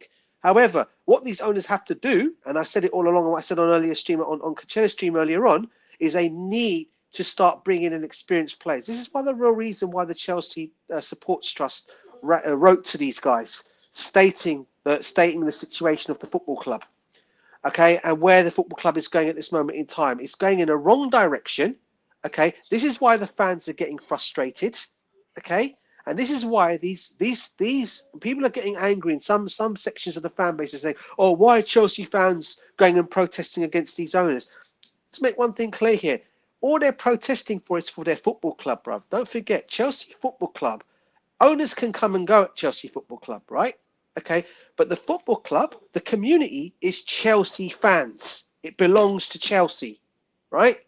And we are going to fight for our club, fight for this badge like any other football fan would do for their clubs in a situation that we're in currently at this moment in time. And these owners have got a lot to answer for. And this is why I said, if they don't change things in the next couple of weeks, okay, the situation for them is just going to get peak. It's going to get worse and worse and worse and worse. All you're going to see is fans are going to protest against them, and people are going to say, "Oh, why are fans doing that?" Well, they have every right to do that. They're going and spending their money, going and watching them week in, week out. Season ticket holders going and watching them week in, they're going and seeing that drovel on the pitch from these players that they've gone and bought in. Yeah, where only two shining lights at this moment in time is Malo Gusto and Cole Palmer. They're the only two shining lights at this moment in time, bro. Slight knock even. Well, there you go. That's even worse now. Yeah. Okay. And then I'm hearing then, which makes it all worse if it's true to be true. And I know we already discussed this already, and this is why I discussed it yesterday. Then I'm hearing yesterday of Reece James possibly being, along with Conor Gallagher, may need to be sold to balance the books out. I mean, come on. You've already gutted your team out already with all your experienced players. You now want to get rid of your other players, such as your Gallagher's and your Reece Jameses, to go and make money just to bring the money into this football club. It's a wrong approach again. And then you're upping the season ticket the tickets up by 20%, which you would go and spend. And if the Stampford Bridge was a 60,000, 70,000 capacity crowd, then you can understand them. Yes, Chelsea fans will be happy to say, okay, 20% up. We're getting the crowd coming at 60,000. Fans will be happy to pay that kind of money, right? But because it's in a situation that it's not at this moment in time, they're putting the prices up. They won't let them develop it, so we get up the price for you. Yeah, coach prices are going up, okay, and then on top of all that, on the pitch and what the fans are seeing on the pitch is Chelsea are being managed by an old Spursy gaffer that no Chelsea fan on this planet ever wanted at Chelsea. Okay, but these owners decide to go down that avenue and bring in a gaffer that they knew was going to rally the Chelsea fan base. It rallied the Chelsea fan base as it was when we brought Graham Potter in, right? It now rallied the Chelsea fan base again with Graham Potter, with Poch coming in now as our manager, which has completely rallied the Chelsea fan base. Okay, and then now I'm hearing there's a possibility that if we do make a change of management, it could be a De Zerbi coming in next year. So again, we're going down the avenue of the Brighton avenue. We've already gone and bought on all their staff members already there. You've also brought in Jules' son to come and do the rest of the coaching staff for next season. And now you possibly be bringing De Zerbi in next season. I mean, what are these guys? Who do these owners think they're managing? Who do they think they're owning? This is Chelsea Football Club. We are not some small, we're not some small club in a big pond. We're a massive football club. And all Chelsea fans are asking for, and why I can get why Johnny Minerals is saying what he says and big up to him, is that Chelsea fans deserve better, because these owners at this moment in time are not showing what they should be doing, showing as owners would do, is what they want to do at this football club. There's been no communication with the fans, and when the Chelsea Support Trust tried to get at these guys, they're going to bring Mr. Jurassic Park to answer all the questions. That's not the answer, bruv. This is what I That's love not the about answer, bruv. Peace Cockney, what DJ and me That's are saying. not the answer, bruv. You come out here, if the fans are coming and addressing you guys, then why don't you come out and address the fans and talk to the fans about what the direction is for this football club? Because at this moment in time, they're happy to be finishing mid-table 2 seasons in a row. Yeah, It ain't going to work that way, bruv. Trust the process, bruv. Yeah. I mean, come on. You don't do that. So if I said next season, right, what I want to see a change off, okay? First of all, Poch, number 1, out. Followed by Win Stanley, Stewart, out. Want these guys out. So go and bring me a winning gaffer. Out. All Yeah? the medical stuff out. Bring me a winning gaffer, okay, and bring me a brilliant managing director to come and manage this football club, like a Paul Mitchell, because obviously we know the Liverpool guys no longer. Michael Edwards is no longer available, so bring Paul Mitchell in. Let them come and sort this football club out, and let them do what they need to do and bring in their players. Don't go and choose all these young players that are going to be for the future. I like young players. Don't get me wrong. But they need experience and guidance. That's what they need from experienced players. 25+ year players coming in. Thank you very much. In, what a speech! What a Sorry. speech coming from DJ. Got it to What a speech coming from DJ. JC. Yeah, thank you very much, DJ. I agree with almost about 95% with everybody said. The only thing I disagree is just one thing: the Spurs manager. My question is, who is the Spurs manager? Is there anything like that? Pochettino is he in? Is it? Is the Tottenham manager? But we've seen Jose Mourinho going to Tottenham also to manage before. Would you say what DJ mean saying? Facts. It's Pochettino's a manager. Dan, hold on. To me, a manager is a manager only if he can do the job. If it doesn't work well for him, that's him. And let's go to JC. JC's here. JC wants to add some more to it, and I understand that JC where JC's also coming. Big up, all right, JC. Go ahead, JC. Hey, DJ. Hi. Yeah, big up, JC. Hi. You know, I'll be very honest with this ownership and where Minerals is coming, and why is it clicking not in the right manner for the ownership. But if I want to go and watch a match, I don't have to worry about the tickets. I will take a flight, I will take a box, and I will enjoy, take my son, come back. It's not a problem. I will not be shouting there, yes, because I will be in an environment, dinner will be served, everything will be fantastic. But what the owners are missing is, like the majority of the fan base, they work 3 shifts, 4 shifts to pay for their tickets, to pay for their travel, to support the club. And this club brings them happiness when they win. It's part of their life, part of the major happiness in their life. They associate, the local community associates with them. And to be considering like that fan base who is not like, I would say, millionaires who would be clapping on the like 20th tier and nothing else, but the real fans are these fans. And they are very emotional because they associate their lives, their generations with them, and they work their socks off to enjoy the club, to be part of the club. If they think this is just customers and like they can just avoid accountability, I mean, imagine these fans, the real fans, they demand more. And the owners cannot be silent. If it's not working, fine. Everybody makes a mistake, but you need to have some kind of, there is a disconnect. I can give you examples like there was this British Petroleum in Houston, the oil spill, and then they sent some billions or something for the community, local community, which was suffering because of the oil spill. And then the CEO comes out and says, these small people, these are not small people. This is the bloodline of the club. You have to be accountable wherever you must be flying in your jets. You have to be accountable. And this anger will grow. If they will not communicate, this anger will only grow. All right, JC, can I ask you a question? Thank you very much, JC. Dan, Over to you, Dan. Yeah, you can I you ask him a go. question, quick? Yeah, Right. Yeah, sure. then Go ahead. go ahead. I agree with what you're saying, yeah? Right. As a fan base, yeah, you spend money, you go to work, you go to a game. Are you agreeing or you asking him a question, Dan? No. I'm going to ask him a question, yeah? Right. Yeah, go ahead with the What I'm question. saying about, he's saying about the fans, right? Well, let me just This quickly. is real I agree fans. with what you're This saying is about real Chelsea. when you Oh, go big to up work. to you, Makim. Sorry, Yeah, Makim, my boy. Dan. Makim, Right. big up to you. Makim said a big up to everyone in the panel Yeah. Big and up the to chat Makim. also. Yeah. So you go to work, Yeah, big up, you do McKee. your work daily objects, yeah. You go home, feed the kids, and you do that. And after the weekends is a weekend when you have your time off, and you pay out a lot of money to go to a game to see Chelsea Football Club, where you go to home and away games and see disappointment.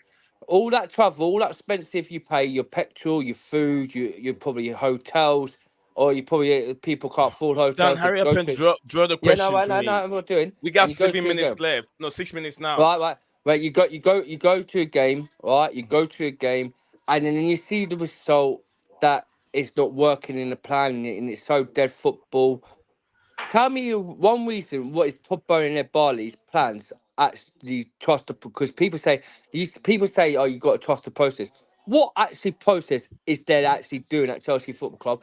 And what do you think they're bringing? Are you like happy that the results coming every single year, saying 11th and 10th, not going to Champions League football? What is your brightness at JC? What do you think in your manner they're actually doing at Chelsea Football Club? What they're bringing to Chelsea?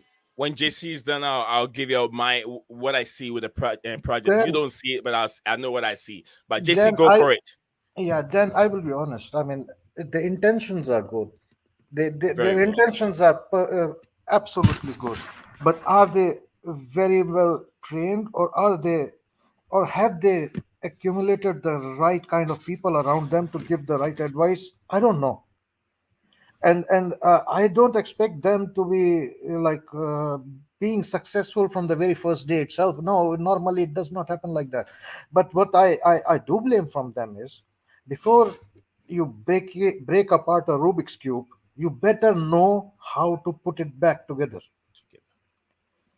And if you do not, then you appreciate, then okay, they said like the mistakes have been made, I understand that, but then you need to have a more kind of a vision or something, like what you're doing. That's missing.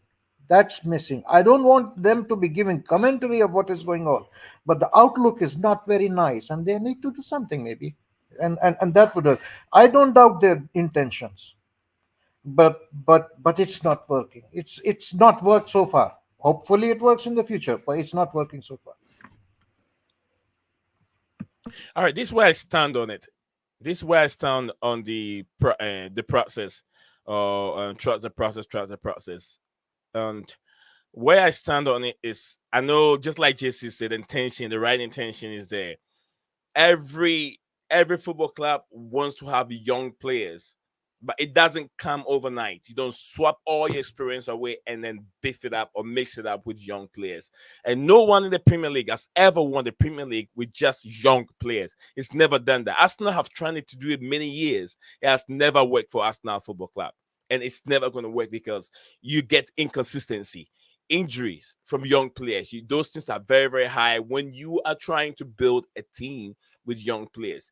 But what I see is, in this crop of players, is they're very young.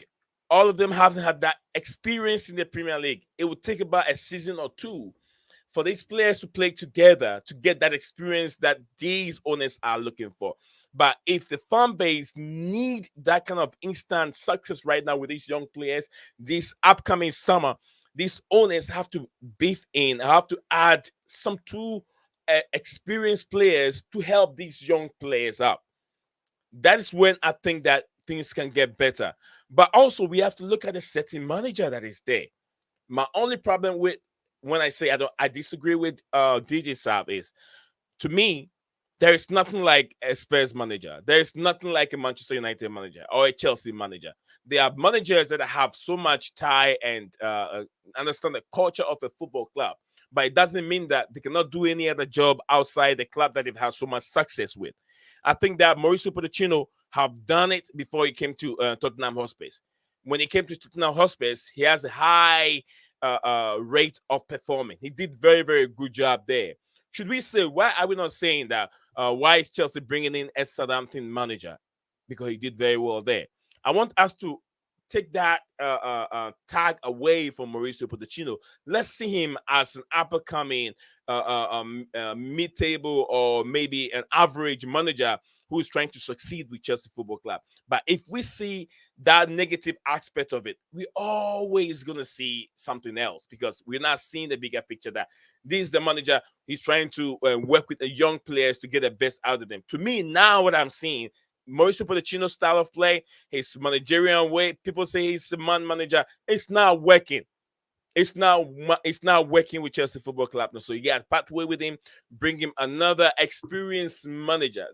I'm not going for any young up-and-coming manager anymore. I'm not going because those managers hardly does it work with this young, does it work for any top Premier League team. It doesn't work for them. So matured, older managers really work. Carlo Ancelotti, Gus Hindis, what's his name again? The guy from Israel who managed Chelsea. Avram Grant. Avram Grant. All these managers, even and when we had the chosen one in the first time, he wasn't that young. He was still matured. He's worked with top managers. He did work with Barcelona. He did work with Sporting Lisbon. He worked with one English legend at either Barcelona and Sporting Lisbon. One top England. Barcelona. Bobby Robson. Bobby Robson. Thank you very much. Bobby Robson. So now that is what I want. And a lot more experience who knows the game. Inzaghi will be right there. I'm a bit worried. People I know DJs have this young manager from Leipzig who is now going to Bayern Munich again. People like it. But I always have the problem if they can stand the test of that pressure as being in that top football club. That's my only thing. But I see that, I've already seen Caicedo. I've already seen Enzo Fernandez. How much did Chelsea pay for Cole Palmer? How much did Chelsea pay for Malo Gusto? Even Jackson doesn't have that kind of consistency, but I see that there are good players in there. I need these players to stay together for a season or two, and I know these players will come good. So that is what I see as the process, and I'm trusting. Can I add something? My main concern is sometimes they belittle the jobs the people are supposed to do at the clubs at this higher level, the higher level of excellence, I would say. I mean, and I don't think they realized initially the scale of the challenge they took up. I mean, if the first transfer window, Boli operated. He gave a lot of authority to Tuchel, but it was Tuchel and Boli, and he was operating as a football director. Man, you know nothing about that job. And you are at Chelsea Football Club, which is at the highest end of European or world football. You cannot be working that job. You are nowhere near that. And that's like either you think this is like belittling the job, or you think that this is all like a flip of a hand or a flick of a hand and everything will be done. Then you are mistaken. And now I hope they realized it. But I do hope also they have the right caliber of the people around them. If they are not still able to even realize what's the high caliber, what are the real people with high caliber, they will still need a lot of time to reach that success then, because they will go through more mistakes. And that's what scares me. That's what scares me. Yeah. Why are they not communicating, or why they are avoiding it, to avoid accountability, because they are not confident. I agree with you. Dan, you have anything you want to add to it? Yeah, go ahead, Dan. The stuff you said, some of it I totally disagree and all. I mean, that's why we're here. We are here to agree and disagree. Because the first season when Roman Abramovich took over Chelsea Football Club, first bought it, right? You're talking about players that need to take time to adapt. Like, we're not Arsenal Football Club here. We're not Arsenal Football Club. Arsenal just bought jobs. Arsenal are criteria. Have been a little Dan, bit. Dan, Wait, hold on, no, hold no, on. no, no. Dan, Please no, let me you land. look, Because you're not listen to what you're saying. understanding. You're not I am understanding this. understanding.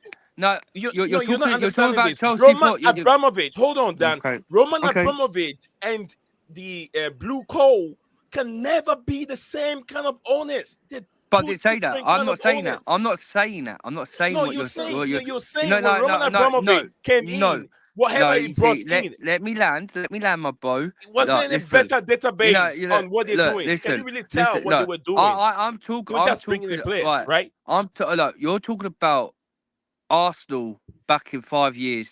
Yeah, this what these players need to take time at Chelsea, right? I'm saying No, about when Roman I did took. not say that. You put the words in my mouth. No, I you said said that Arsenal Arsenal. never do it with young players, and so can Chelsea now cannot do it with just young players.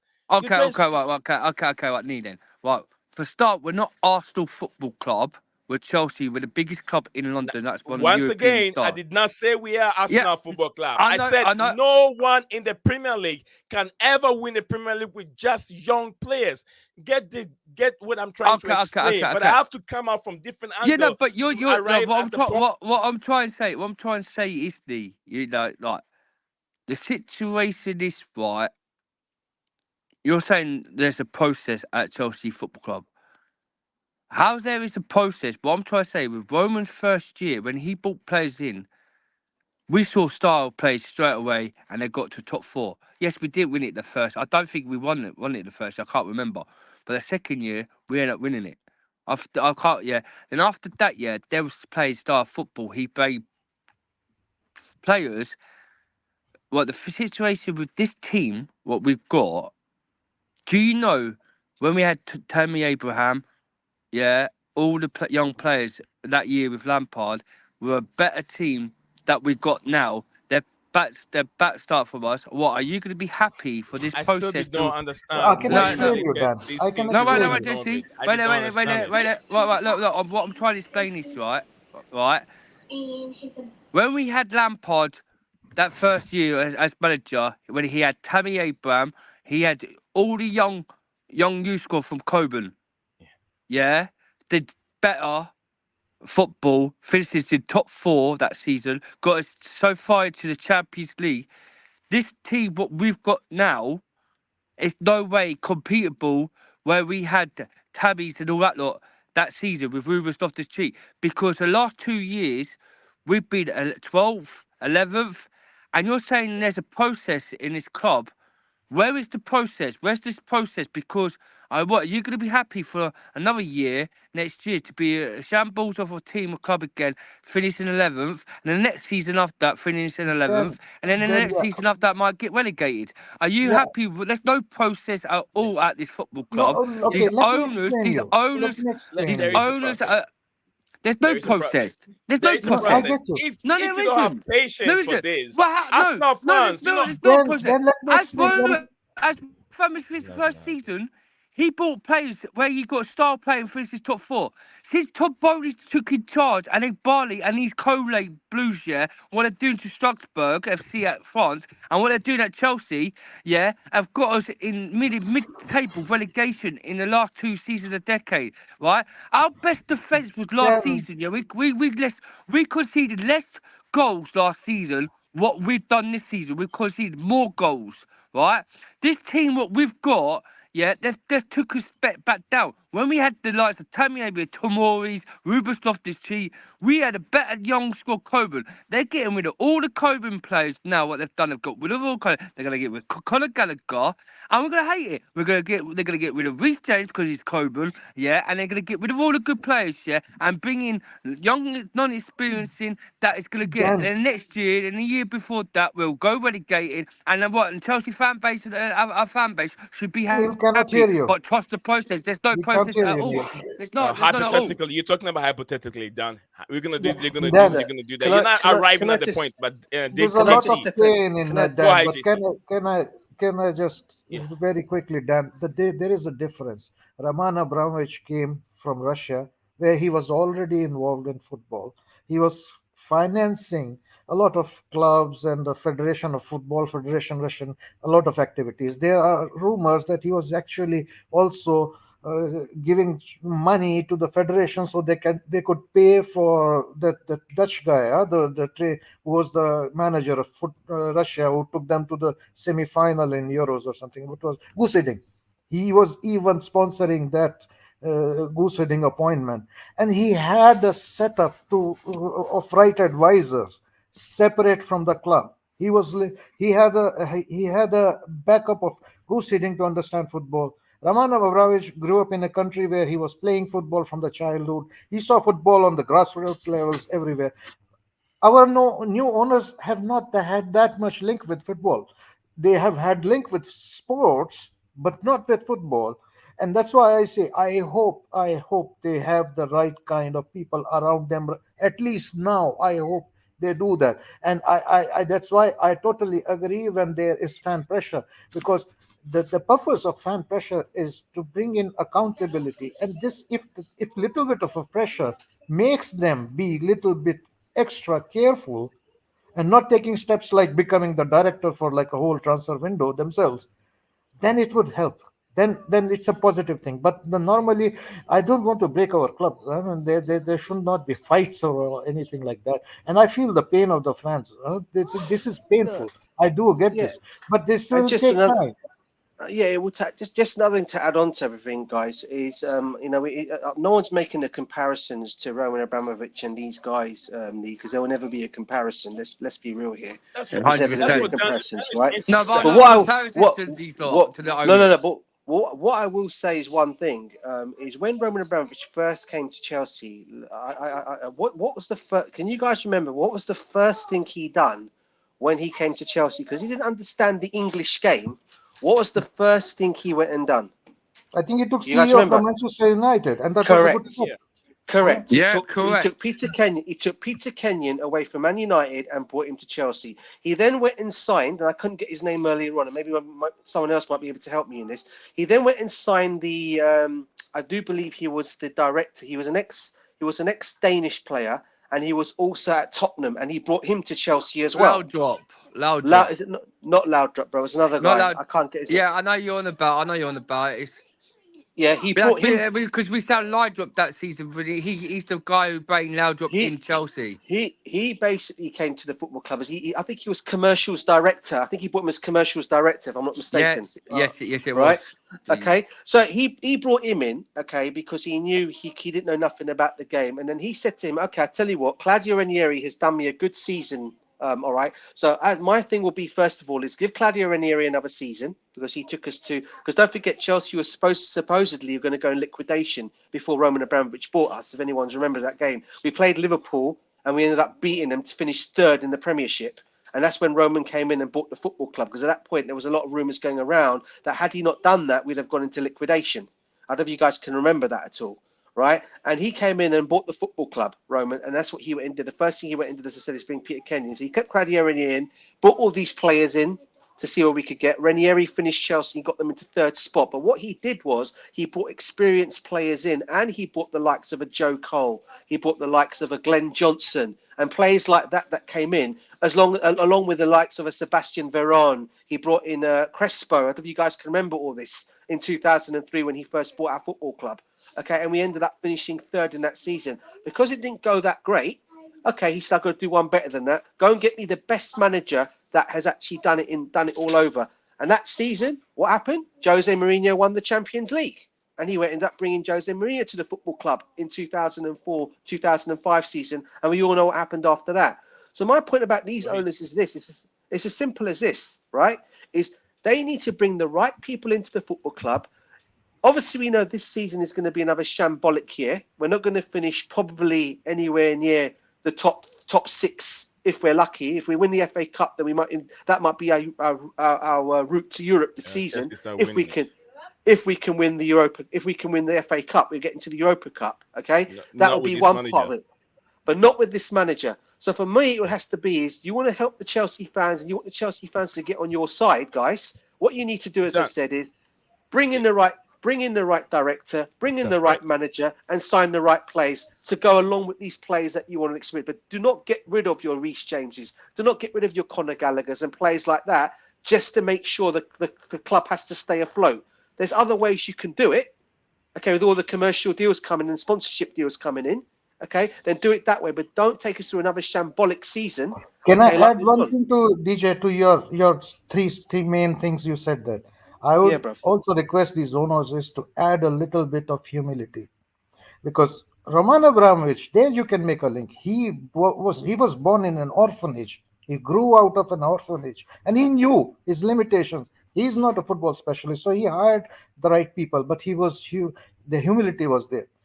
And I don't say like our owners are not humble, or they do not have humility, but the silence is giving a wrong impression, and we the fans are a little bit restless.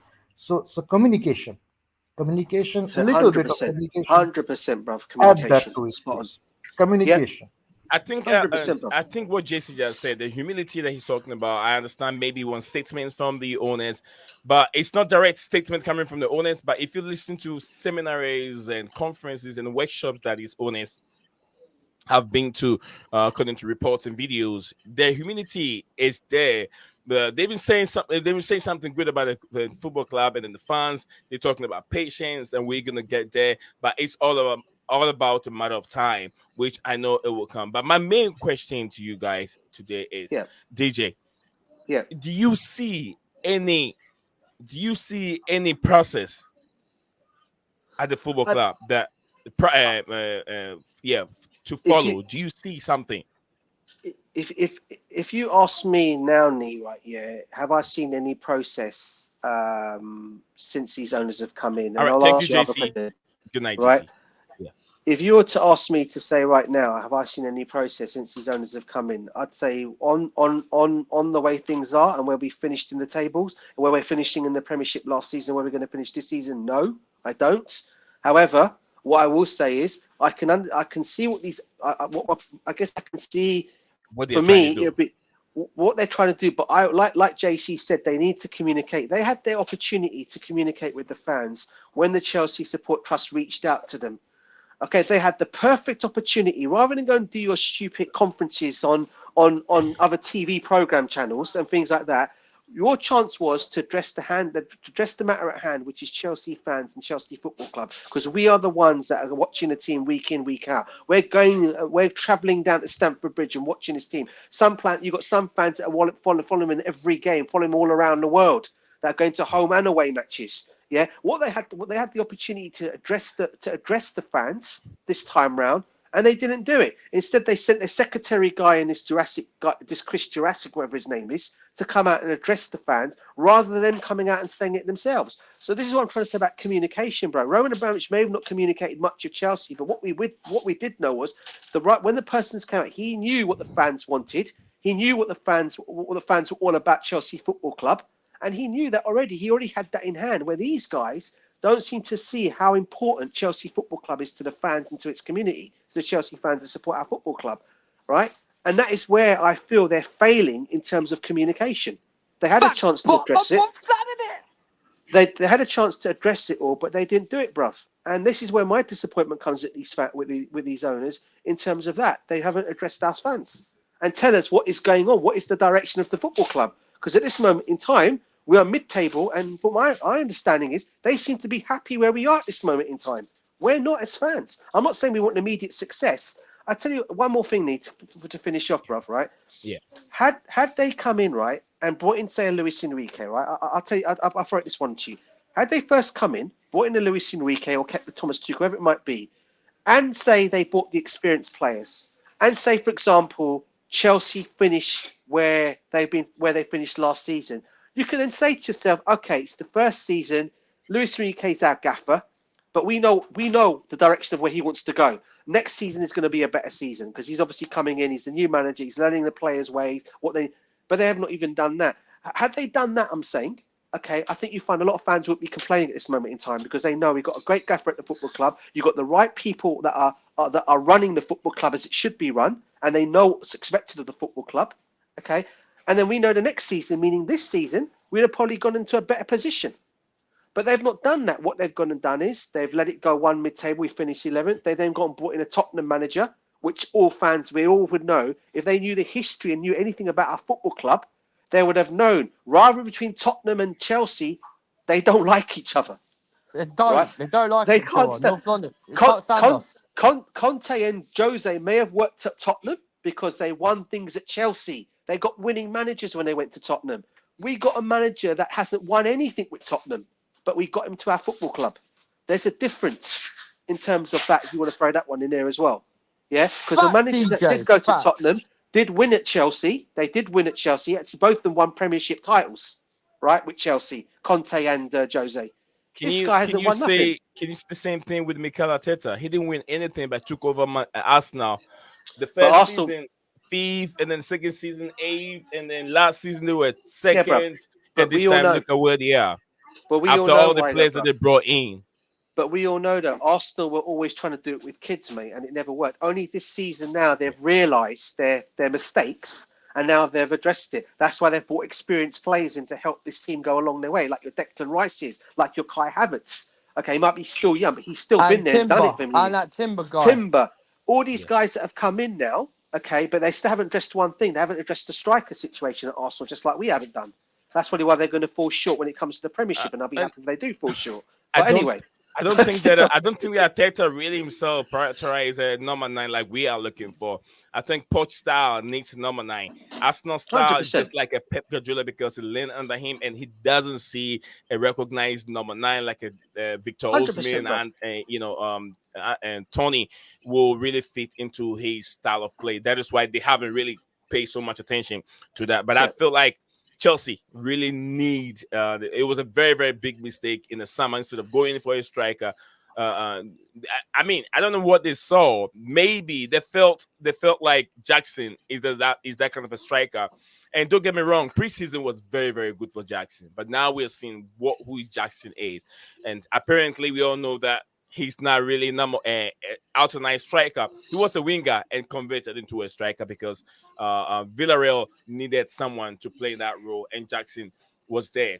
But it's not working well for the Premier League, and it all will come with time. So, guys, with the right manager, it will. Absolutely. We need, just like DJ Sab said, I agree with him. We need the right personnel at the football club to, direct the football club in the way it's supposed to go. Chelsea fans want their football club back again, and I agree with them. Absolutely. Communicate with the fans, bro. Come out and that's why I said I've said that from day one. What DJ said, they need to tell what they're doing, and then we'll understand. But for a minute, I'm not happy. Yeah. I'm not happy. I'm not. This is not Chelsea. We're in a crisis. We're in a mess. Yeah. I agree with you. That's why I agree. That's communication. why I don't buy no tickets because what I said on that talk sport when you haven't bought tickets. Don't tell me you haven't bought tickets in a long time. You haven't bought tickets in a long time, Dan. I'm not going to no game. I'll ask Nick something, right? Sorry, Dan. Let's ask Nick something. A quick question, Nick. Had you been the new owner of Chelsea Football Club? I'm putting you on the spot now here, right? Yeah. Yes, and for example, you knew. Okay. For example, now, right? You've decided to go down the same route these owners are, and you've not addressed the fans, and you can understand. If finally it's got to the situation where fans have now starting to ask questions, and now the Chelsea Support Trust have got involved in it all because of the direction the football club is going, and we finished like 2 seasons in a row, we could be finishing mid-table. Do you not think it would be, if you were like the person now who's the owner, for example, right? Yeah, would you not be the right? Would you not? And the Support Trust said from the fans, we want answers. Would you send your secretary to come and give you the answers, or would you actually come and say, "Do you know what? The fans deserve it. We know what football club this is. This is Chelsea Football Club. All right. I need to come address the fans and let them know what's actually going on." Or would you just send your secretary guy out, like these guys have gone and done, to answer all the questions again? And if you read his actual response, it doesn't make sense whatsoever. Yeah, because he's not addressed anything to what the fans have asked for. So how would you take it? Would you not say to yourself, "Nee, I want to come out and address the fans"? You would probably do it that way, wouldn't you? No. Yes and no. Let me explain why I say yes and no. No, because I don't know the activities of these owners. I don't know where they are, and I know they have people that speaks for them. Because just like we said, They are not footballing people. They might not know the right terms to qualify themselves in terms of addressing the fans.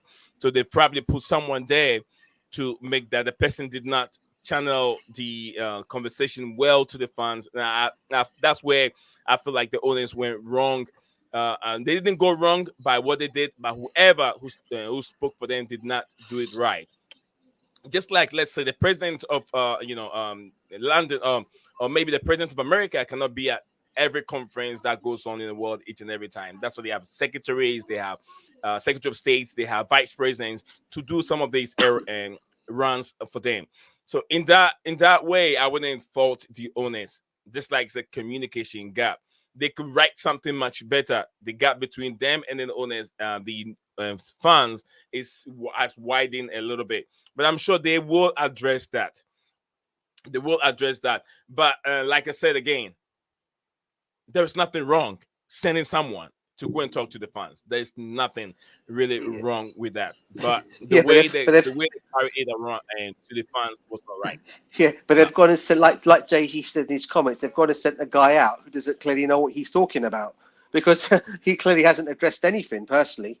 And this is where I keep saying again, bro, they had a chance to come out and talk to the fans, because if Chelsea Football Club, if Chelsea Football Club meant a lot to them like it does to us fans, they'll understand where we're all coming from, what answers we're seeking and what we're looking for, because they could have avoided all this hostile, which they're getting now. And people are going about saying, about the posters that have been put on about Clown Lake and this and that. They've brought this on themselves because they've failed to address the fans and let the fans know what's going on. Instead, they're thinking, the fans will put up with us failing and being in mid-table for 2 seasons in a row. Yeah. I don't think so, bruv. No DJ, fan is going to accept that. DJ, would you like let me read some few comments, and I have some very, very nice question for you.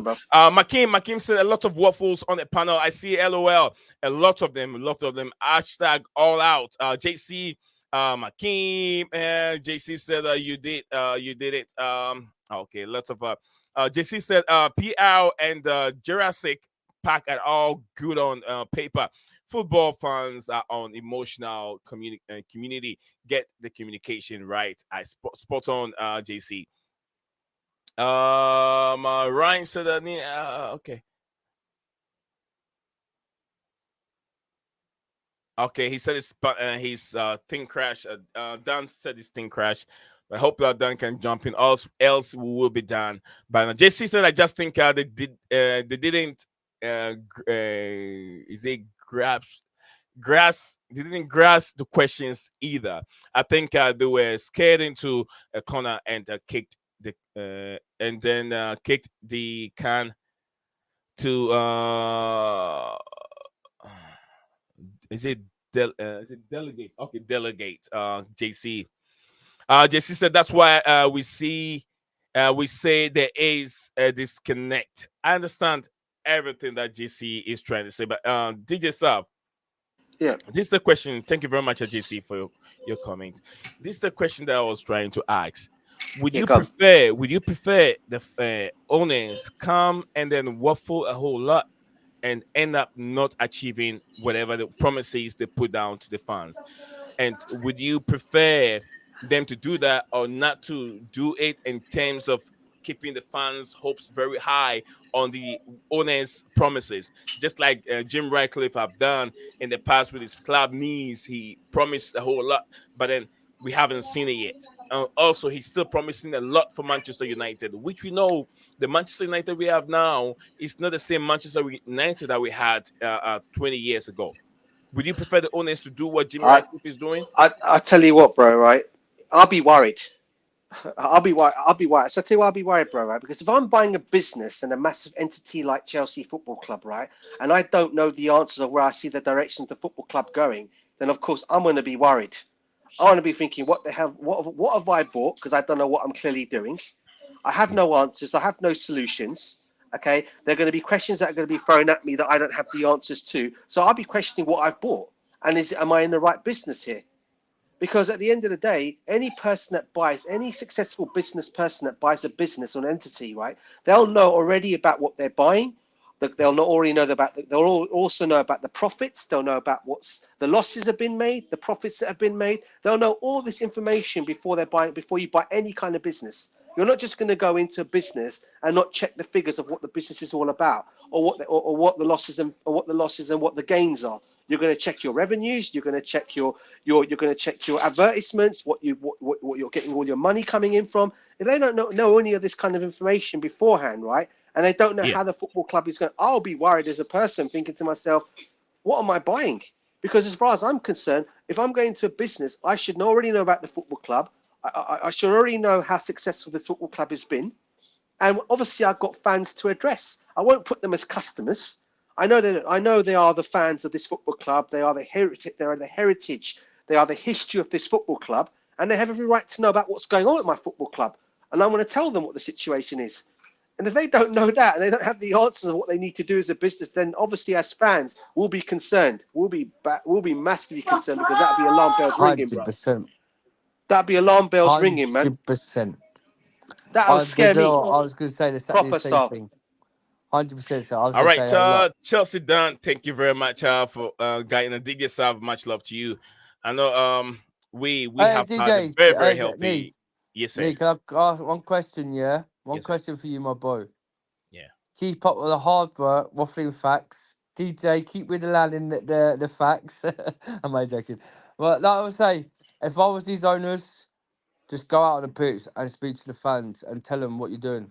All right. That's what they've got to do. Instead of bringing all these waffling crises. I don't care if you don't know football. If you didn't know football, you shouldn't have bought the football club in the first place.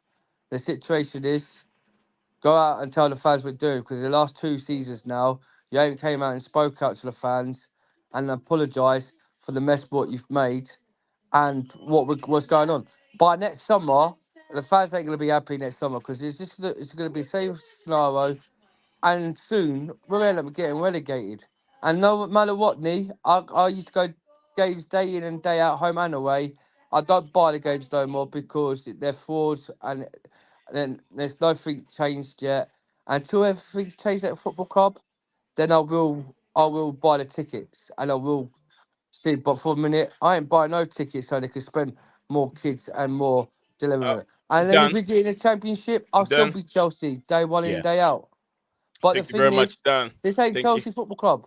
But I've got to go, boys. Yeah, I know you got to go, Dan. Thank you very much for coming on. I would say is, regards to your family. Yeah, that mentality you're putting up is not a good mentality, because the team is not doing well. You're not supporting them. You're not buying ticket. You have to support the team when the team is down. Don't support them when the team is up. That's not proper. But we're not top Barley's sexual fans. Like you're thinking the big process is doing so great. Why should I go to a club? This is what football is about. This is our memory. This is what football is about. You were there. Dan, Dan, it's about the football club. Dan, bro, it's not about the DJ. I get into it, DJ. I'll tell you one thing, yeah. He is all about the owner. When it comes to football club. When it comes to football, yeah, he doesn't. He ain't good at football, because I spank him on FIFA. I make him look like Ted Bowling and Barley when he gets spanked everywhere he goes. 2 trophies in the cabinet so far of it. And what he says, it was my control.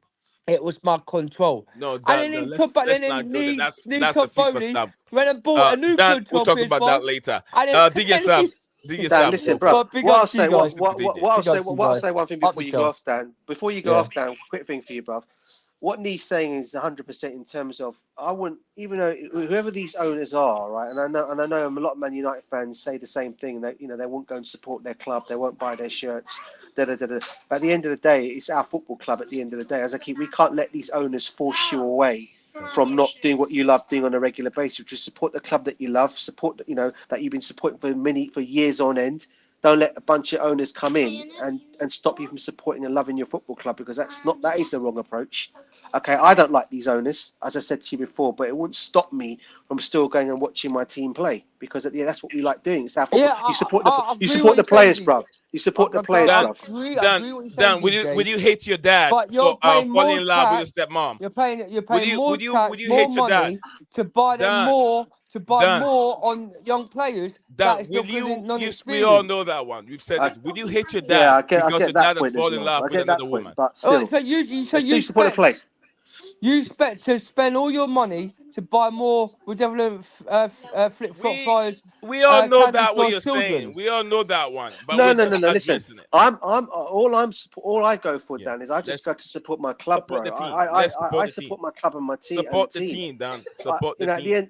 at the end of the day, I get the plays are not that Yeah. great to what we used to have back in the day. Okay, and this isn't me not waffling, by the way, bro. This is because I'm a true Chelsea. You know how true Yeah. Chelsea blue fan Dan I is am, not. right? Dan is not. No, he is, brother. He is. No, To be he's a fair, he flip is. flop. He He's is. a flip flop guy. No, no. Hey, I've been more games than you had cold turkeys, Nee. Huh? I live round the corner from Stampford Bridge, yeah. Well, I don't And live it's there, so we 2 can't. minutes. How we can't compare that? Two Dan. minutes, yeah. 2 Dan. minutes from Stampford Bridge. I used to go gaming and away games. I go away games. Dan, if I live away. down, down the I used to corner pay. I of used to pay Stamford Bridge, 200. I'll sleep I at used to Stamford pay. Bridge. I used to pay £800 for a ticket. Same. Yeah, when I mean, we flew to Spain and go to see Real Madrid. I used to Yeah, spend and yeah, book a hotel. You can't tell me I'm a flip flop. I used to go to get. I've got a Well, season ticket. continue doing I it. have a season ticket, Continue. yeah. What stops And you I from don't have doing to it? pay for it. I have Go my and auntie works for support the the Chelsea team. fan. Don't go and support the Lee, owners I because the have owners I have are an not in auntie on the who pitch. works for the Chelsea Football Club. Yeah, does All all right, the. DJ Right, Staff, I'll DJ get to Staff, it, but thank I'm you not coming very to spend all much. that money. Chelsea My Dan, I want to boy's a say flip flop thank driver. you very much. Guys, it's been a wonderful day. I want to thank Yeah, each and big every up. one of cheers, you bro. for Big coming up on. to you, bro. Big Yes, up to you. I mean, there's time for everything. We start to start this time to end the program. There's time to end the program, and we gotta end it one Yeah, way or the everyone, other. So, Dan, thank you everyone very in the much. comments, everyone Yeah. in the comments, smash Everyone, the like button, absolutely. subscribe to the channel. Yeah. You guys, make the grow this guy's community. He knows what he does for this football fan base every day. So carry on smashing and smashing the like button and subscribe to the 100%. channel. I Yeah. accept my bro Nick Dan keep to you muting too. me. Dan. My Yeah, man like Dan. bro. He doesn't want me to Alright, talk. much love to you guys. Much love. Peace up, Much bro. love. Peace. Guys, And good peace. night. All right, so I Peace. want to see DJ Sav enjoy the rest of your evening, man. I appreciate You it. too, bro. You too. All right. Regards to you, bro. Peace Yeah. out. And then let me acknowledge the crew. JC himself, thank you very much. McKean, the big man himself, McKean. I want to love you forever. Said a very long discussion today. Absolutely, yes. Very, very healthy, entertaining and debate on this platform. It's taking us a long way. Man like Dextro, HHH, thank you very much. And then Billy Shares, thank you very much for coming on. Chelsea Dan, much love to you, to legend himself. Who else? Everyone there. Alpha, Ryan. Ryan also came on. Alpha, big up to you. LFC for life that came on. Gula Mustafa, my man himself. Love the Vipper Nation. Big up to you too. Everyone, Todd Labor, DJ Saf. Everyone. I hope I didn't leave anyone behind. If I didn't mention your name, I'm just only human. I might forget some of the name, but if I remember, I always say Leo Desperandons, which means hang on to hope, and let's look for the future. Have a good night. Bye for now. What's up, guys? Welcome back to Blueclouds TV.